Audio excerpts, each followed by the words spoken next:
시청자 여러분 안녕하십니까? 가장 빠른 종합뉴스 뉴스큐 시작합니다. 신도시 개발 예정지에 땅을 미리 사놓은 사람들, LH 직원들뿐만이 아니었습니다. 광명시 공무원 6명, 시흥시 공무원 8명도 경기 광명시흥 공공택지개발 예정지에 땅을 사놓은 것으로 드러났습니다. 당국은 토지 거래 과정에서 위법이나 투기 행위가 밝혀지면 엄정히 처벌하고 수사 범위도 확대할 방침입니다. 취재기자 연결합니다. 김학무 기자. 네, 김학무입니다. 김학무 기자. 네, 김학무입니다. 네, 광명시흥지구에 땅을 산 광명시청 직원, 애초 알려진 것보다 5명이 더 늘어서 6명으로 확인이 됐다고요? 네, 경기 광명시흥지구에 땅을 산 광명시청 직원은 그동안 알려진 6급 직원 외에 5명이 더 많은 6명으로 밝혀졌습니다. 광명시는 최근 시청 전체 직원 1,300여 명에 대한 전수조사를 통해 이 같은 사실을 밝혀냈습니다. 6명의 직원은 시청 과장급인 5급 직원 2명을 포함해 팀장급인 6급 3명, 그리고 8급 직원 1명입니다. 이들은 각각 2015년과 2016년, 2019년, 그리고 작년에 땅을 샀는데 이들이 산 땅은 3,700여 제곱미터에 달합니다. 시는 이들 가운데 6급 직원 1명은 산 땅을 불법으로 형질 변경한 사실이 있어 원상 복구 명령을 내렸고 해당 직원을 징계하겠다고 밝혔습니다.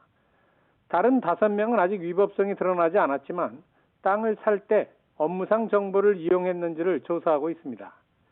시는 현재 광명도시공사 직원들의 관련성 여부와 광명문화복합단지 개발사업지구에 대해서도 조사하고 있는데요. 앞으로 정부합동조사단과 함께 공무원 가족까지로 조사 범위를 넓히고 위법 행위가 드러나면 강력히 조치하겠다고 밝혔습니다. 네, 광명시뿐 아니라 시흥시청 공무원도 이곳에 토지를 소유하고 있었다고요? 네, 임병택 시흥시장이 조금 전에 브리핑을 통해서 발표했는데요. 광명시흥지구에 모두 8명의 시흥시청 직원이 땅을 소유하고 있다고 밝혔습니다. 이 가운데 7명은 토지 소유를 자진 신고했는데 이들은 1980년부터 2016년 사이에 매입하거나 상속받은 것으로 나타났습니다. 5급 직원인 나머지 1명은 시의 자체 조사로 밝혀졌는데 작년에 경매를 통해 매입했고 시가 이 과정에서의 위법성 여부를 조사하고 있습니다. 지금까지 YTN 김학무입니다. 문재인 대통령은 LH 직원들의 신도시 투기 의혹과 관련해서 용납할 수 없는 비리 행위라고 직접 비판했습니다. 정부는 검찰과 경찰의 협의체를 구성해서 신속하고 유기적으로 수사하기로 했습니다. 홍선기 기자입니다. 문재인 대통령은 LH 직원들의 신도시 투기 의혹을 용납할 수 없는 비리 행위라고 비판했습니다. 그동안 3기 신도시 전수조사를 통해 비리를 발본색원하라는 등의 지시는 여러 차례 내놨지만 문 대통령이 직접 이번 사안을 비판한 것은 처음입니다. 개발을 담당하는 공공기관 직원이나 공직자가 관련 정보를 부당하게 이용하여 부동산 투기를 한다는 것은 우리 사회의 공정과 신뢰를 바닥에서 무너뜨리는 용납할 수 없는 비리 행위입니다. 정세균 국무총리도 공직자 비리에 합당한 대가를 치르도록 하라는 게 국민의 요구라며 무관용 원칙을 다시 한번 천명했습니다. 또 이를 위해서는 신속한 수사가 필요하다며 관계기관 회의까지 소집했습니다. 검경의 수장과 관계부처 장관까지 불러 모은 이번 회의에서는 무엇보다도 검찰과 경찰의 유기적인 협력을 강조했습니다. 특히 수사를 맡고 있는 경찰과 영장 청구와 공소의 제기 및 유지를 담당하는 검찰 간의 유기적인 소통과 연계가 무엇보다 중요합니다. 회의 결과 검경은 대검찰청과 국가수사본부 사이에 협의체를 구성해 수사 정보를 공유하기로 합의했습니다. 또 지도경찰청이나 검찰청 그리고 수사팀과 관할지청 사이에도 한 라인을 구축해 수시로 공조회의를 열기로 했습니다. 정부 합동조사단에는 조사를 돕기 위해 부동산 전문 검사도 파견됩니다. 문재인 대통령과 정세균 국무총리가 모두 나서서 검경의 협력을 주문한 가운데 협의체 구성까지 약속한 두 기관이 어떤 호흡을 보여줄지도 이번 사건의 주요 관심사가 될 것으로 보입니다. YTN 홍선기입니다. LH 직원들의 부동산 투기 의혹이 연일 확산하고 있는 가운데 야당에 이어서 이제 민주당에서도 변창흠 국토교통부 장관이 사퇴해야 한다는 목소리가 나오고 있습니다. 하지만 민주당 지도부는 변 장관이 책임질 일이 있으면 져야겠지만 지금은 조사가 먼저라며 선을 그었습니다. 국회 취재기자 연결합니다. 이경국 기자. 네, 국회입니다. 네, 우선 오늘 진행된 문재인 대통령과 민주당 원내대표단 간담회에서는 이 변창흠 장관 거취에 대한 언급이 나왔었나요? 네, 말씀하신 것처럼 오늘 문 대통령과 민주당 원내대표단 청와대에서 1시간가량 오찬 간담회를 진행했습니다. 문 대통령은 투기 차단을 위한 제도 마련을 주문했고 민주당도 입법 보완에 힘쓰겠다고 강조했는데요. 다만 변창흠 국토교통부 장관 거취와 관련된 논의는 없었던 것으로 전해졌습니다. 앞서 어제 오후 진행된 국회 국토교통위원회 현안 질의에서 야당 의원들이 잇따라 사퇴를 요구했고요. 변 장관은 조사 결과에 따라 책임질 부분이 있다면 책임지겠다고 말하기도 했는데요. 이제는 야당뿐만 아니라 민주당에서도 변 장관이 사퇴해야 한다는 목소리가 나오기 시작했습니다. 일부 민주당 의원들은 사적인 자리에서 당 지도부에 변 장관이 사퇴해야 한다는 의견을 전한 것으로 알려졌고요. 박용진 의원은 KBS 라디오에 출연해 경질론이 아직 공식적으로 제기된 건 아니지만 국민이 책임을 거세게 제기할 것이라고 말했습니다. 이 같은 움직임에는 이번 LH 사태가 4월 재보궐선거에 악영향을 미친다는 판단이 깔린 것으로 보입니다. 4차 재난지원금 지급과 가덕도 신공항 추진으로 유리한 고지를 점했었지만 이번 사태로 큰 타격이 예상되기 때문입니다. 정부가 추진 중인 부동산 대책에 큰 불신을 초래하게 된 점도 주요하게 작용한 것으로 보입니다. 다만 김태년 민주당 당대표 직무대행은 아직 조사 결과도 나오지 않았다며 관련 논란을 일축했는데요. 직접 들어보겠습니다. 그러니까 고위공직자나 뭐 정무직 공직자가 책임질 일이 있으면 당연히 책임을 지는 거죠. 그런데 지금은 조사 결과도 아직 안 나와 있는 그런 상황이고. 네, 이와 함께 국회 차원의 국정조사가 필요하다는 주장도 이어지고 있는데요. 이를 두고는 여야의 입장차가 뚜렷합니다.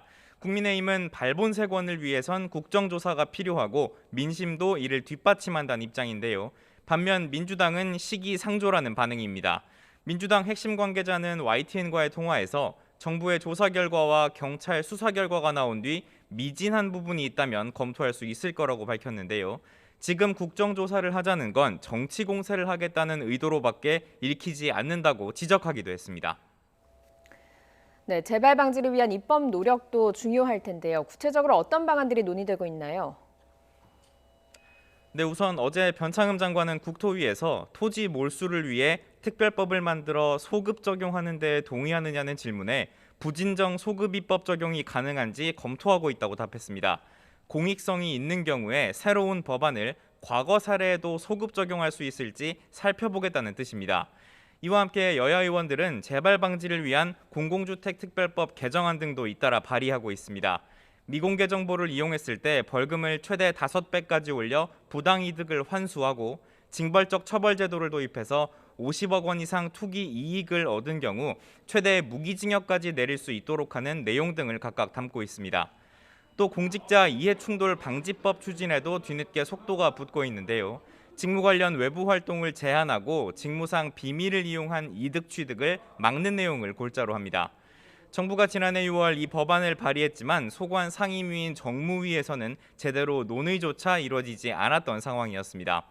이와 관련해 민주당은 전담 TF를 만들어 이 같은 부패 근절 입법들을 총괄하게 한다는 방침인데요. 여야 모두 앞다퉈서 제도 개선에는 나선 상황이지만 소 잃고 외양간 고치기라는 비판을 면하기는 어려울 것으로 보입니다. 지금까지 국회에서 YTN 이경국입니다. 네, 미국 바이든 정부 출범 이후 한미 방위비 협상이 속도를 냈고 최종 타결됐다는 소식 지난주에 전해드렸습니다. 정은보 한미 방위비 분담 협상 대사가 최근 타결된 방위비 협상 결과를 잠시 뒤에 발표합니다. 정확한 합의 내용이 관심입니다. 정 대사의 발표 직접 들어보겠습니다. 저희는 지난 3월 5일부터 7일까지 워싱턴을 방문하여 제11차 한미 방위비 분담 특별협정을 최종 타결하였습니다. 주요 내용을 말씀드리겠습니다. 이번 협정은 2020년 1월 1일부터 2025년 12월 31일까지 총 6년 동안 유효한 단연도 협정입니다. 이를 통해 주한미군의 안정적 주둔과 한국인 근로자의 안정적 고용에 기여하도록 하였습니다. 2020년 분담금 총액은 2019년 수준인 1조 389억 원으로 동결하였습니다.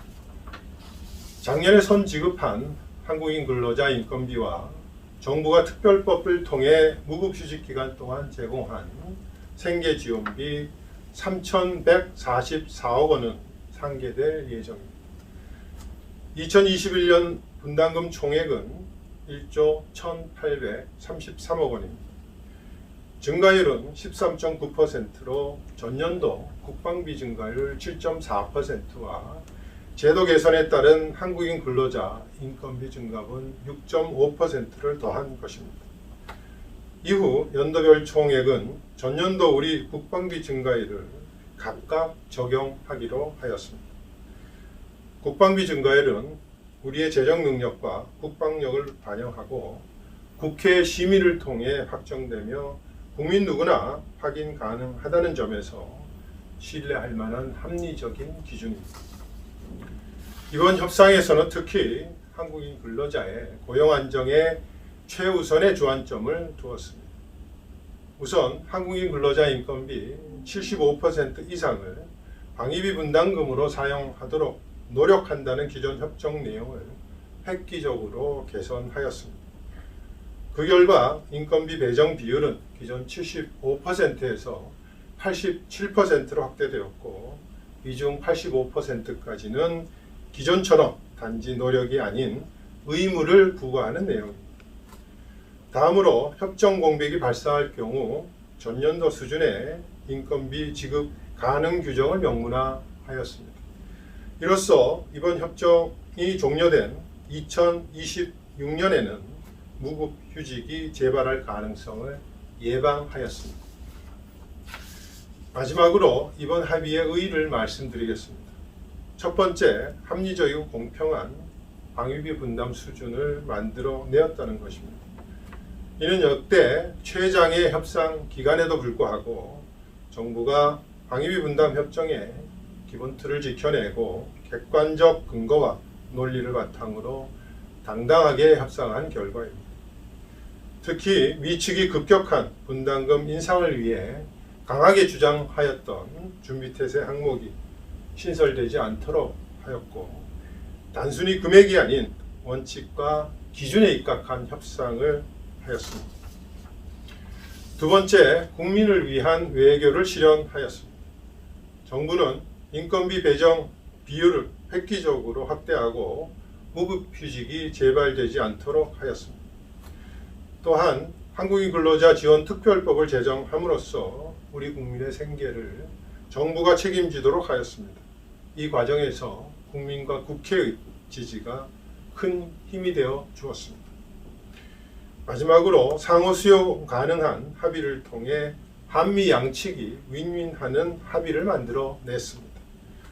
그 결과 1년 반 동안 해결되지 못했던 동맹의 주요 현안인 방위비 분담 협상이 바이든 행정부 출범 후 46일 만에 타결되도록 하였습니다. 앞으로 조속한 시일 내에 필요한 절차를 완료하고 협정이 발의될 수 있도록 최선을 노력을 다하도록 하겠습니다. 감사합니다. 네, 지금까지 한미 방위비 분담금 협상 결과에 대해서 정은보 대사의 발표 내용 전해드렸습니다. 네, 정리를 하면 올해 방위비 분담금은 13.9% 인상하기로 했고요. 내년부터 국방비 증가율에 따라서 증액을 한다는 겁니다. 취재기자 연결해서 다시 한번 정리를 해보겠습니다. 김도원 기자.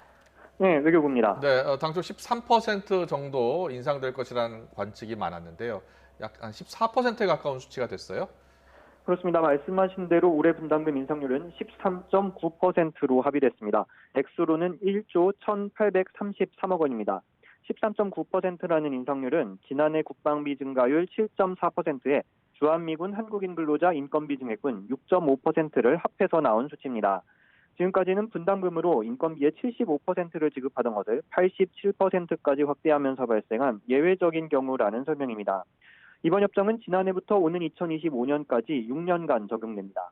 협정 공백 상태였던 지난해 분담금은 재작년 수준인 1조 389억 원으로 동결했습니다.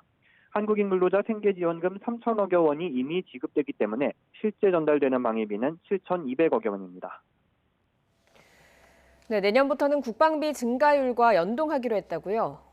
네, 연도별로 그 전해의 국방비 증가율에 따라 인상하기로 했습니다. 즉 내년 분담금은 올해 국방비 증가율 5.4%만큼 인상된 1조 2,472억 원이 됩니다. 이번 정부 들어 국방비 증가율은 연간 5에서 8%대를 기록해왔습니다. 과거에 8차, 9차 방위비 협정이 물가 상승률을 기준으로 하고 그 경우에도 최대 4%를 넘지 않도록 제한했던 데 비하면 더 높은 인상률이 예상이 되는데요.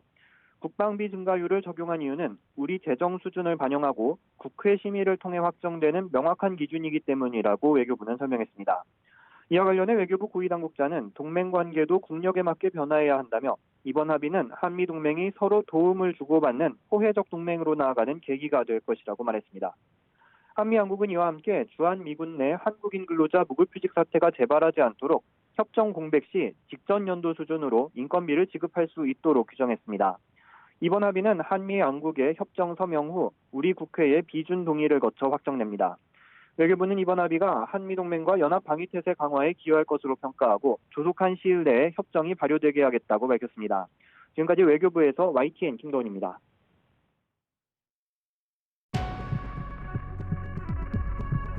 장관님 물러나세요라는 얘기가 막 여기저기서 들리죠?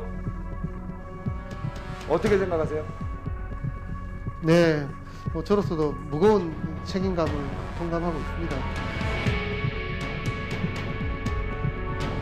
그 결과에 따라서 저도 책임지도록 하겠습니다.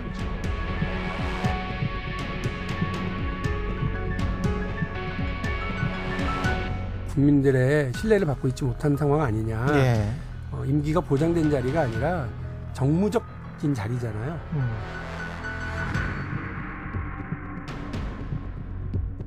당 지도부는 변창흠 장관의 거취 문제에 대해서 어떠한 논의를 한 바가 없습니다. 별도로 공급을 하는 데 있어서 차질 없이 진행하겠다고 말씀을 드렸잖아요. 따라서 3기 신도시가 취소되는 경우는 없습니다.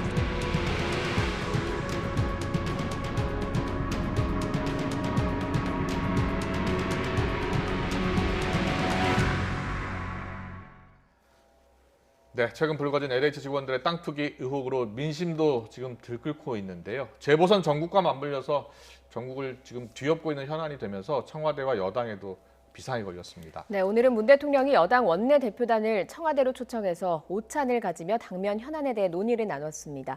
더불어민주당 윤건영 의원과 함께 직접 얘기 나눠보겠습니다. 어서 오세요. 어서 오십시오. 안녕하세요. 예.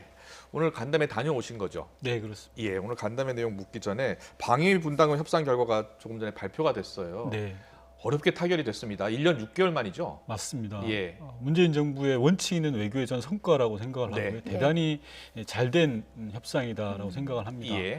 13.9%라고 해서 많은 분들이 너무 많이 오른 거 아니냐라고 생각하실 수 있는데요. 이 13.9%라는 건 두 해 동안, 즉 작년과 올해 동안의 인상분입니다. 예, 이번 두 해 인상분이란 말씀이시죠? 맞습니다. 예. 이번 합의의 특징이 크게 세 가지가 있는데요. 네. 첫 번째는 방위비 분담금 중에서 인건비 비중이 75% 이상이어야 된다라는 노력 조항이 있습니다. 예. 해도 그만 안 해도 그만인데 이번에 85% 의무 조항으로 바꿨습니다. 네. 이것은 방위비 분담금 중에서 인건비는 전부 우리 국민들에게 돌아오는 예. 것이거든요. 예. 그래서 국내로 환원된다는 측면에서 그리고 의무 조항으로 만들었다는 측면에서 대단히 중요하고요. 두 번째로는 내년부터는 이제 국방비와 연계된다라고 했지 않습니까? 예, 예. 국방비를 누가 정하냐? 국회에서 정하거든요. 그렇죠. 국회의 예산 편성권을 존중했다라는 차원이 대단히 예. 의미가 있습니다. 그리고 세 번째로는 예. 통상 이 방위비 분담금 협상을 하게 되면 국민의 여론을 의식해서 뭐 무기를 구입한다든지 예, 이런 예. 사이드로 진행되는 게 있었습니다. 그런데 예. 이번 협상 같은 경우는 그런 게 일체 없었습니다. 그래서 네. 한마디로 문재인 정부의 원칙 있는 외교가 만들어낸 성과고 예. 지속 지속 가능한 한미 동맹의 튼튼한 토대가 됐다 이렇게 평가할 수 있을 것 같습니다. 알겠습니다. 오늘 청와대 다녀오셨으니까요. 그 얘기를 묻도록 하겠습니다. 원내대표단 출범 이후 처음으로 오찬을 가지신 건데 정부와 여당 입장에선 좀 머리 아픈 일이 많습니다. 분위기 어땠습니까? 분위기 자체는 뭐 당면 여러 현안들 때문에 그렇게 뭐 즐거울 수만은 없었습니다. 다만 매년 이제 원내대표단과 대통령의 초청 오찬이 있어 왔습니다만 코로나19로 인해서 이번에 좀 늦어졌고요. 여러 가지 입법 성과들을 평가하고 그리고 코로나19 국난을 극복하기 위해서 당정이 어떻게 협의할 거냐에 관한 데 초점을 맞춰서 많은 논의가 있어 왔습니다. 그러니까 재난지원금을 3월 내에 최대한 빨리 지급하도록 하자. 그리고 뭐 현안이 되고 있는 LH 문제 이런 부분들에 대해서 심도 깊은 논의가 있었습니다. 그렇군요. 재난지원금부터 LH 문제까지. 그런데 지금 가장 큰 현안은 LH 직원들의 땅 투기 의혹인데요. 대통령께서도 공정 신뢰까지 지금 바닥이 났다. 엄정하게 대처해야 한다라고 강조를 했는데 특별히 당부하는 말씀이 있었습니까? 우선 이 사건에 대한 규정을 명확하게 하셨습니다. 용서할 수 없는 비리다. 국민들 감정으로는 도저히 용서할 수 없다라는 거고요. 그리고 두 번째로는 지위 고하를 막론하고 책임을 물어야 된다. 그리고 그 책임은 지구 끝까지 쫓아가서라도 반드시 물어야 된다라는 걸 말씀하시고요. 세 번째로는 제도적 개선을 해야 된다. 이런 예도 드셨는데요. 오이밭에 가서 신발을 만지지 않도록 해라라는 말씀을 하셨어요. 그래서 이런 공직자들이나 공공기관의 투기성 이 가능하지 않도록 발을 못 붙이도록 하는 문제가 있었고 네 번째로는 좀 오늘의 주요한 이슈였기도 한데요. 구조적인 접근을 해라라는 말씀을 하셨어요. 뭐냐면 다들 아시겠지만 김영란법이 처음 만들어질 때 많은 걱정들이 있어 왔지 않습니까? 하지만 김영란법이 만들어지고 대한민국은 한 단계 업그레이드가 됐거든요. 청탁과 관련해서 선을 그었지 않습니까? 이와 마찬가지로 공직자나 공공기관에 있어서 부동산 투기와 관련해서는 근원적인 대안을 모색하라라는 그런 말씀들이 있었습니다. 앞서서 그 문 대통령의 당부 중에 지휘고하를 막론하고 책임을 물어야 한다라고 이야기를 했는데 일각에서 그 변창흠 국토부 장관에 대해서 좀 책임을 물어야 되는 것 아니냐 경질론이 나오고 있습니다. 이에 대한 얘기도 나왔습니까? 오늘 청와대 오찬장에서는 그런 얘기는 없었고요. 당에서도 일각에서는 당 지도부가 변창흠 장관의 사퇴를 건의한다라는 보도가 있었는데 해명을 했습니다. 그런 건의는 없었다라고. 그렇군요. 그리고 여권 내부에서 또 나오는 얘기인데 3기 신도시 취소 얘기도 나왔어요. 혹시 그것과 관련해서는 어떤 이야기가 오갔습니까? 비리는 비리고 공급은 공급인 것 같습니다. 비리를 엄정하게 묻고 책임을 끝까지 파헤치는 부분들은 당연히 해야 되는 겁니다. 다만 부동산 시장의 안정을 위해서 공급 대책에 차질 없는 추진은 또 다른 축입니다. 이사 부동산 대책에 차질 없는 추진을 위해서 오늘 대통령과 원내 지도부는 뜻을 좀 모았습니다. 그래서 3월 국회에서부터 당장 그 공급 대책과 관련해서는 흔들림 없이 추진해 나가자라는 의논이 있었습니다. 시장 안정을 위해서는 대단히 중요한 지점이라고 생각합니다. 그런데 제대로 된 조사, 수사가 이루어지지 않는다면 이 3기 신도시 추진으로 부당 이익을 얻는 사람들이 있잖아요. 생기게 되잖아요. 맞습니다. 그래서 투트랙으로 가야 되는 겁니다. 어느 것 하나 포기할 수 없는 겁니다. 부당 이익을 환수해내고 비리를 척결하는 것은 절대 포기할 수 없는 가치고 공정의 가치입니다. 아울러서 부동산 시장을 안정화시키기 위해서 공급을 확대하는 것 이것 또한 포기할 수 없는 겁니다. 따라서 투트랙으로 갈 수밖에 없습니다. 지금 뭐 제대로 된 조사와 수사가 필요한 시점이긴 합니다. 그래서 문 대통령이 검찰과 경찰의 유기적 협력이 필요한 시점이다라고 얼마 전 발표를 하셨거든요. 이게 어떻게 이루어질 것 같습니까? 지금 일각에서 벌어지고 있는 누가 수사를 하냐라는 논란은 참 비본질적인 이슈인 것 같습니다. 국민들의 실망과 분노가 이만큼 큰데 지금 우리가 해야 될 것은 가용한 모든 역량을 총동원해서 비리를 파헤치고 다시는 이런 일이 발생하지 않도록 제도적 장치를 마련하는 거라고 생각합니다. 누가 수사를 하는 문제는 정말 비본질적인 거고요. 지금 국민들도 마찬가지일 겁니다. 누가 수사하는 게 중요한 게 아니라 맞습니다. 제대로 밝혀낼 수 있느냐, 성역 없는 수사를 할 수 있느냐, 맞습니다. 모든 것을 투명하게 밝혀낼 수 있느냐 이 부분이거든요. 맞습니다. 그 부분에 대해서 대통령께서 강조를 한 거고요. 검찰, 경찰, 뭐 국세청, 국토부 우리가 가지고 있는 모든 역량들을 총동원해서 이번 사건의 실체를 밝혀내고 다시는 이런 일이 없도록 하는 게 중요한 것 같습니다. 지금 곳곳에서 언론사도 그렇고요. 제보가 많이 들어오고 있습니다. 그러다 보니까 이번 3기 신도시 문제뿐만이 아니라 뭐 세종시, 부산, 대구 곳곳에서 투기 의혹들이 지금 제기가 되고 있거든요. 전체적으로 광범위한 조사가 필요하다는 생각은 안 드십니까? 필요성은 당연히 예. 존재합니다. 다만 하나하나 차근차근 해나가야 된다고 생각합니다. 따라서 일단은 3기 신도시의 비리가 있는 부분들을 핀셋으로 정확하게 밝혀내는 것이 우선이다라고 생각이 들고요. 예. 방금 말씀하셨던 세종시라든지 다른 문제가 있다라고 하면 그 또한 그냥 지나칠 문제는 아니라고 생각합니다. 네. 지금 국회에서는 앞다퉈서 관련 법안, LH 투기 방지 법안을 내놓고 있습니다. 뭐 당에서는 어떤 그 법안들을 내놓으려고 지금 준비를 하고 계시는지요? 참고로 어제 저희 민주당의 정무위원회 소속 의원님들이 이해충돌 방지법을 조속히 처리하자라는 기자회견을 하셨습니다. 예. 좀 안타까운 일인데요. 야당은 정부를 비난하긴 하지만 이해충돌 방지법을 조속히 처리하자는 데 대해서 좀 화답이 없습니다. 예. 원내 대표를 비롯해서 우리 원내 지도부는 이해충돌 방지법을 통해서 이러한 문제가 재발하지 않도록 하는 것에 당장 3월 국회부터 나설 생각으로 있습니다. 예. 이해충돌 방지법 그동안 계속 해야 된다고 했는데 그동안 왜 못한 겁니까? 뭐 사실 국회 전체가 반성해야 될 문제고 예. 저를 포함해서 앞서 말씀드린 것처럼 야당이 논의에 응하지를 않습니다. 다만 어제 저희가 이제 기자회견을 하고 예. 지금 LH 사건 등이 이렇게 벌어지다 보니까 야당도 조금의 변화가 있는 것 같습니다. 예. 그래서 하루빨리 이해충돌 방지법을 만들어서요. 이런 일을 근원적으로 없애도록 해야 될 것 같습니다. 예, 적극적으로 응하지 않으면 단독으로 또 처리할 수 있는. 뭐 단독으로도 예. 충분히 할 수 있는 일이라고 생각합니다. 예. 또 민주당 내에서는 양이원영 의원의 모친이 3기 신도시에 땅을 구입한 사실이 알려지면서 좀 비판의 목소리가 커지고 있습니다. 당내에서는 좀 어떻게 할 방침인지도 궁금하거든요. 당에서는 지금 조사가 들어갔고요. 만일에 하나 위법 부당한 일이 발생된다고 한다면 그에 적합한 처벌을 받아야 되고요. 예. 조사 결과에 따라서 그에 합당한 조치를 취할 걸로 보여집니다. 네. 네. 이 신도시 투기 의혹과 관련해서 실제로 국회의원들도 많은 정보를 갖고 있지 않느냐. 그래서 국회의원들도 직계 좀비소까지 조사를 받아야 하는 것 아니냐 이렇게 주장하는 분들도 있어요. 어떻게 생각하세요? 저 개인적으로는 충분히 타당한 일이라고 생각을 하고요. 예. 여러 가지 아이디어 차원에서 아예 국회의원들이나 공직자들 같은 경우에는 예. 부동산을 취득할 경우에 아예 신고를 해버리자 예. 라는 뭐 법을 만들자라는 것도 있습니다. 그래서 저는 뭐 충분히 가능한 검토 예. 가능하다 생각합니다. 네, 알겠습니다. 그리고 재보선이 얼마 남지 않아서 이 이야기도 좀 여쭤보겠습니다. 지금 야권에서요, 부산과 서울을 좀 만약에 생각하기 싫은 시나리오지만 가지고 간다라고 하면 대통령의 국정 운영에도 좀 영향을 미칠 것 같거든요. 여기에 대해서는 좀 어떻게 생각을 하시는지요? 아직 뭐 선거가 시작되기도 않았지만 예. 뭐 그런 예측은 별 실익이 없다고 생각하고요. 예. 저는 최선을 다해서 선거에 임할 생각입니다. 네. 서울시장 후보로 박영선 전 장관이 나섰는데 박영선 전 장관의 사실 지역구가 구로을이었죠. 네. 예. 그래서 좀 남다른 인연이 있는데 어떻게 지원하실 생각입니까? 우선 저는 후보 경쟁력에서 차이가 있다라고 생각을 합니다. 네. 서울시장 같은 경우는 박영선 후보와 상대 후보인 오세훈, 안철수 후보. 박영선 후보만 하더라도 중기부 장관을 하면서 추진력 하나는 누가 보더라도 인정을 예. 하지 않습니까? 예. 일을 확실히 해내는 사람이죠. 근데 안철수 후보는 뭐 죄송합니다만 새정치 10년 동안 보여준 게 별로 없다고 생각을 하고요. 예. 오세훈 후보는 아이들 밥 주기 싫어서 그만두신 분 아니겠습니까? 예. 따라서 저는 후보 경쟁력에 있어서 월등하기 때문에 네.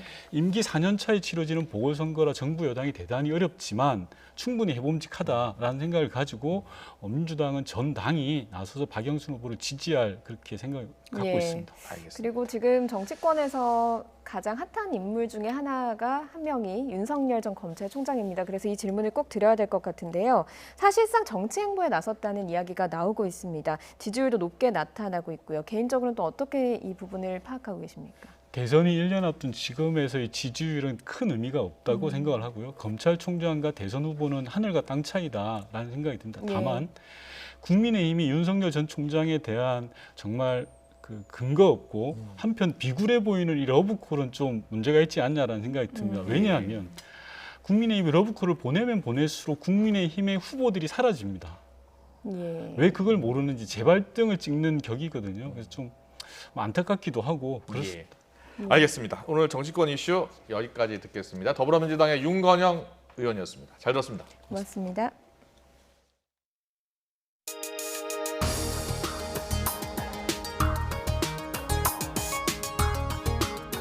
돈도 잃고 지기도 잃어야 패가 망신이 되는 거죠. 패가 망신시키라고 지시를 했을 때 국토부는 이 폐가 망신을 시킬 수단이 있습니까? 기존의 이제 판례들에 대해서 들여다보고 있고 결과를 봐서는 문제가 해결되는 게 아닙니다. 또 공포탄만 쏘고 유야무야 하려는 건 아니겠죠? 네, 이번에는 적극적으로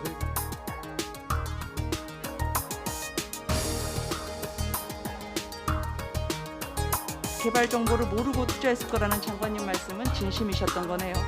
제가 아는 경험은 그렇습니다. 투기 정보도 몰랐는데 투기를 했다. LH 직원들이 신내림을 받았다고 이야기를 하고 있습니다.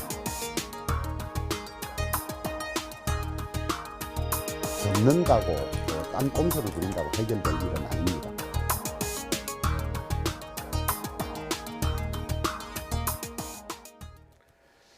네, 윤건영 의원으로부터 여당의 입장 들어봤는데요. 이제 야당의 입장 들어보겠습니다. 국토위원회 소속 국민의힘 김은혜 의원과 함께 이야기 나눠보겠습니다. 네, 나와 계시죠? 네, 안녕하십니까. 예전에는 제가 여기는 국회입니다라고 했는데 세월이 많이 흘렀네요. 그렇습니다. 예, 반갑습니다.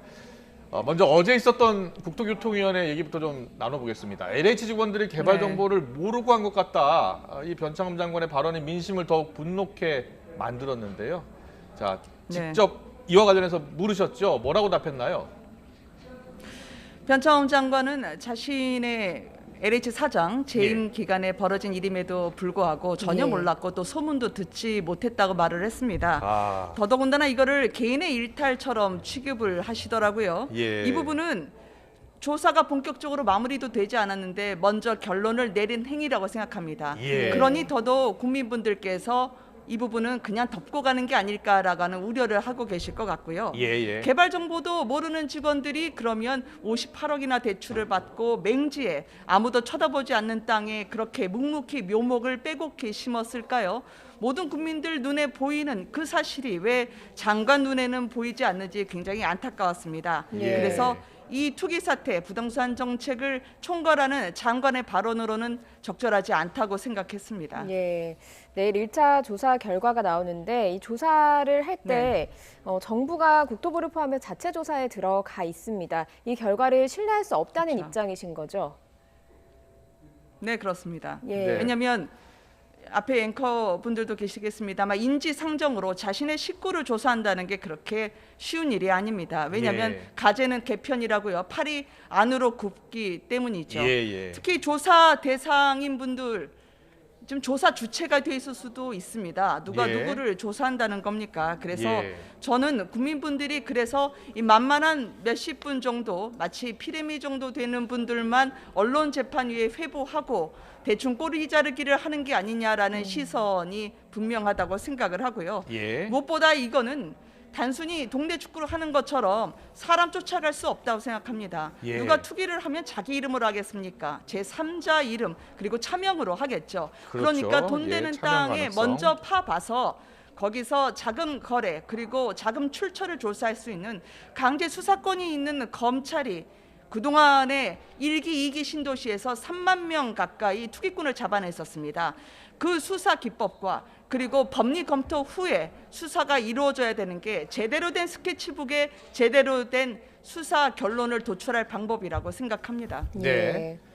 이와 관련해서 먼저 변창흠 장관의 경질론이 계속해서 제기되고 있는데 여당은 아직은 아니다라는 입장인데요. 야당은 왜 지금 바로 물러나야 된다고 보시는 겁니까? 저희가 지금 당장 물러나야 된다고 말씀을 드렸던 적은 없었고요. 이 부분은 부동산 정책을 총괄하는 주무장관으로서의 본인의 책임을 져야 된다는 선에서 접근할 수도 있지만 저는 이 사태가 누군가 사람을 해임시키고 사람을 유임시키는 것으로 끝내거나 해결해서는 안 된다고 생각합니다. 더 큰 문제가 있습니다. 본질은 누구 하나 속 시원하게 날리는 것으로 해결될 수가 없고요. 시스템의 문제입니다. 이 정부가 그동안의 부동산 정책, 25번이나 발표를 했지만 모두 국민의 신뢰를 받지 못했습니다. 네. 그런데 또 이번에도 흔들림 없이 계속 나가라고 합니다.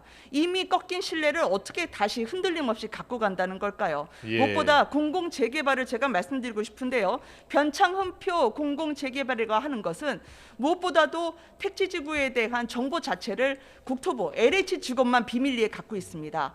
그 정보, 사적인 이익을 위해서 공적 지위를 활용했다는 게 이번 사태를 태어나게 한 겁니다. 따라서 국민들의 사유재산권을 침해하는 강제 수용이 이루어집니다. 그리고 나서 공무원들이 자신이 땅 짓고 투기를 한 거죠. 연끌을 해도 집을 살 수 없고 그리고 대출을 하려고 하면 범죄인 취급을 받는 것이 지금 대한민국 국민들의 실상입니다. 자신의 예. 집을 마련할 수 없어서 피눈물을 흘리는데 예. 정작 그분들을 위해서 임해야 할 공직자들이 국민들을 딛고 투기로 자신의 배를 불렸다고 하면 어느 분들이 그거를 이해할 수 있을까요? 따라서 예. 정보가 독점되면서 그 독점된 정보로 공무원들이 투기를 하는 그 시스템은 공공재개발에 자꾸 집중하는 이유를 감히 저희가 들여다보게 합니다. 따라서 예. 이런 시스템 그리고 LH 자체의 역할의 재조정 그리고 공공재개발만 우선시하고 민간 예. 재개발 재건축은 죄악시하는 공공주도의 사업에 대한 정부 자체의 발상의 전환이 있지 않고선 누구 하나를 날리고 누구 하나를 유임하건 해결은 요원할 거라고 저는 생각합니다. 예. 지금 정보가 독점되면서 공공기관 직원들이 투기를 한 것 아닌가 하는 의혹에 대해서 좀 들여다봐야 한다. 그리고 공공주도 사업에 대해서도 들여다봐야 된다라는 말씀을 해주셨는데 그래서 이 3기 네. 신도시 전체에 대해서 뭐 조사를 해야 되는 것 아니냐 뭐 이런 목소리가 나오고 네. 있거든요. 어떻게 보고 계십니까? 해야죠. 예. 그리고 3기 신도시를 추가로 택지 발표하는 것도 멈춰야 된다고 생각합니다. 예. 비리 따로 공급 따로 있는 게 아닙니다. 비리가 깃든 공급이 이때까지 이루어졌습니다. 따라서 검찰의 시간을 예. 다시 회복해야 된다고 저는 생각을 예. 하고요. 저희가 어제 그 도로공사의 한 직원도 예. 설계도를 본인이 입수해서 그 도로가 고속도로가 되는 땅 옆에다가 자신의 땅을 취득을 하고 예. 파면을 당했음에도 불구하고 자신의 가족 이름으로 그대로 갖고 있었기 때문에 예. 네. 본인은 직장을 나와야 했겠지만 부동산 투기 수익은 그대로 보유하고 있는 것으로 확인이 됐습니다. 따라서 길을 따라서 도로를 따라서 철로를 따라서 어디서 독보석 같은 투기의 씨앗이 퍼져 있을지 모릅니다. 따라서 예. 3기 신도시 독점 개발 정보를 공유했던 직원들이 어디다 후보지에 이미 투기하고 있을지 모르기 때문에 네. 저는 3기 신도시에 대한 추가 발표는 당장 중단이 돼야 된다고 생각합니다. 예. 그리고요 오늘요 광명시, 시흥시 자체 조사 결과를 발표했어요. 직원 또 뭐 6명이 네. 땅 투자를 했고 조사에 들어갔습니다. 그런데요 이 국회의원이나 시의원 역시 관련 정보를 이용했을 가능성이 제기되고 있거든요. 그래서 네네. 여야 국회의원, 뭐 시의원 또 관계 단체 직원들 좀 더 광범위한 네네. 조사가 필요하지 않을까라는 생각이 드는데 어떻게 생각하십니까? 당연히 해야죠.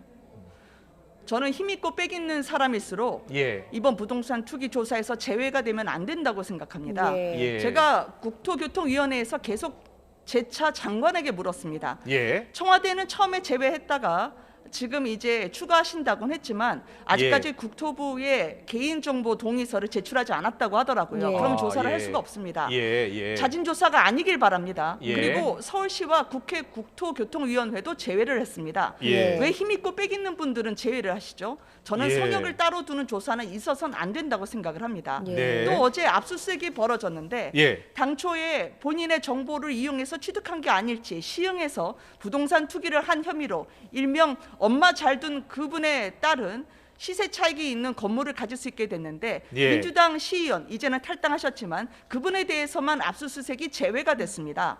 그리고 예. 민주당의 의원에 대해서도요. 지금 뭐 동료 의원이어서 제 입으로 말씀드리긴 그렇겠습니다만 예. 그분의 어머니가 일명 알박기 의혹이 있는 부동산 투기 의혹을 받게 됐는데 본인은 몰랐다는 말로 빠져나갈 수는 없다고 생각합니다. 예. 이건 야당 의원도 마찬가지입니다. 누구 예. 하나를 탓하고자 함이 아니고요. 네네. 저희처럼 정보에 접근할 수 있는 국회의원이나 시의원이나 예. 지방자치단체장 어느 누구도 이 부분에서 나만 빼달라고 하는 그 순간 그분이 투기의 의혹을 받을 거라고 생각합니다. 따라서 예. 당당하게 임해야 된다고 생각하고요. 예. 정부의 압수수색이든 검찰 수사든 저는 어느 누구에게도 성역을 두어서는 안 된다고 생각합니다. 예. 지금 김은혜 의원님 같은 경우에는 현재 당내 부동산 투기 조사 특위에 참여하고 계시잖아요. 혹시 관련 제보들이 좀 들어오고 있습니까? 어떻습니까? 저희 야당에도 제보를 계속 주셔서 저는 감사하다고 생각을 합니다. 그리고 그 제보에 따라서는 저희가 유의미하게 들여다볼 것도 있고요. 또 이 제보에만 의존하면 되지 않기 때문에 제가 발의하고 있는 공공주택특별법 일부 개정 법률안을 들고 왔습니다. 이거를 보면은요, 자본시장법과 마찬가지입니다. 지금 LH 같은 경우에도 전혀 정보를 이용한 토지 취득에 대한 감사가 이루어지질 않았거든요. 지난 10년간 단 한 건도 없었다고 LH에서 이야기를 합니다. 그래서 부동산 거래를 정보를 활용해서 취득하면 5년 이하의 징역, 또 그 위반 행위로 얻은 이익에 적어도 3배에서 5배 이상 저희가 벌금에 처하거나 몰수할 수 있도록 하는 입법안을 준비하고 있고요. 또 저희가 그 민주당과 함께 조속히 이 부분에 대해서 함께 논의하기를 바랍니다. 이해충돌 방지법 저희가 언제 협상에 임하지 않았죠. 물론 재보궐선거 급하긴 합니다만 없는 사실을 말씀하시면 안 된다고 생각하고요. 아까 뭐 밥을 주지 않아서 애들한테 밥 안 주고 그만뒀다는 그런 명예훼손 같은 발언은 아무리 민주당이 쫓기는 심정이라 하더라도 말씀하지 않았으면 좋겠습니다. 여성 피해자를 피해 호손이나 불린 분이 선대위의 대변인으로 들어가 있고요. 그리고 후보로 공식 선출되기 전에 자신의 그 일상 행보 중에 단 한 건도 여성 인권을 얘기하지 않으신 분이, 그리고 2차 가해로 그 피해 여성에 대해서 민주당 모든 분들이 마치 그분에게 가해하는 것처럼 벌일 때 박영선 시장 후보는 어디에 계셨습니까? 이런 거 꼭 얘기해야 됩니까? LH 투기 이 얘기해야 되는 상황에 재보궐선거 끌어들이는 정쟁은 그만하셨으면 좋겠습니다. 네, 알겠습니다. 오늘 말씀은 여기까지 듣겠습니다. 국민의힘 김은혜 의원과 함께했습니다. 잘 들었습니다. 고맙습니다.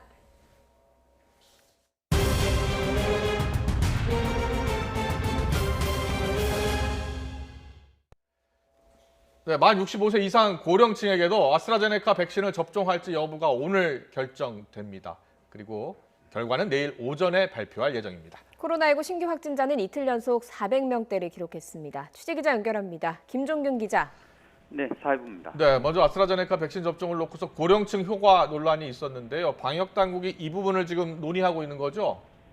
네, 그렇습니다. 정부는 오후 3시부터 예방접종 전문위원회를 열고 있습니다. 주요 안건은 만 65세 이상 고령층에 대한 아스트라제네카 백신 접종 여부입니다. 오늘 결정이 되면 내일 오전 발표됩니다.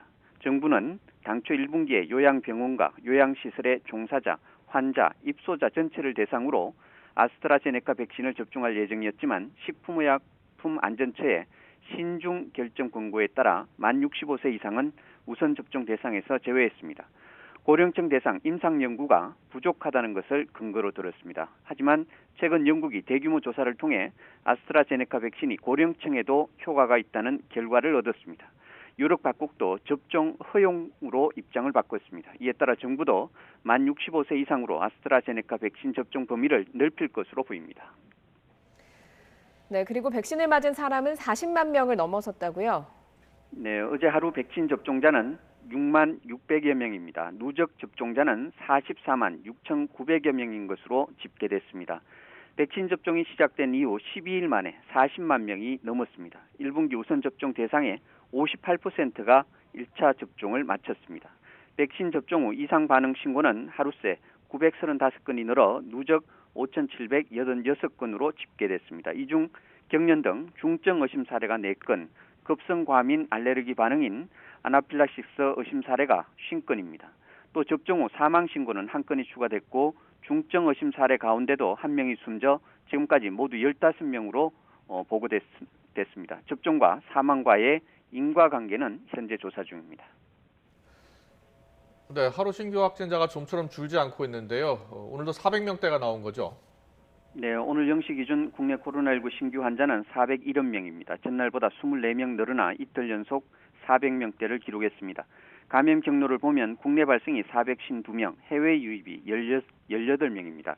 지역별로는 서울이 132명, 경기 199명, 인천 23명 등으로 수도권에서만 314명이 감염됐습니다. 이 가운데 수도권 임시선별검사소에서 양성 판정을 받은 환자는 76명입니다. 비수도권에서는 울산이 21명, 강원 20명, 충북 18명 등입니다. 코로나19로 숨진 사람은 3명 더 늘어나 누적 1,648명이고 위중증 환자는 5명 주로 123명입니다. 지금까지 사회부에서 YTN 김종길입니다. 정부는 봄철 이동량 증가 등으로 코로나19가 지속해서 확산하고 있다며 방역수칙 준수를 재차 당부했습니다. 중앙재난안전대책본부에 따르면 지난 일주간 지역 발생 확진자 수는 2,799명으로 일평균 399.9명꼴로 발생했습니다.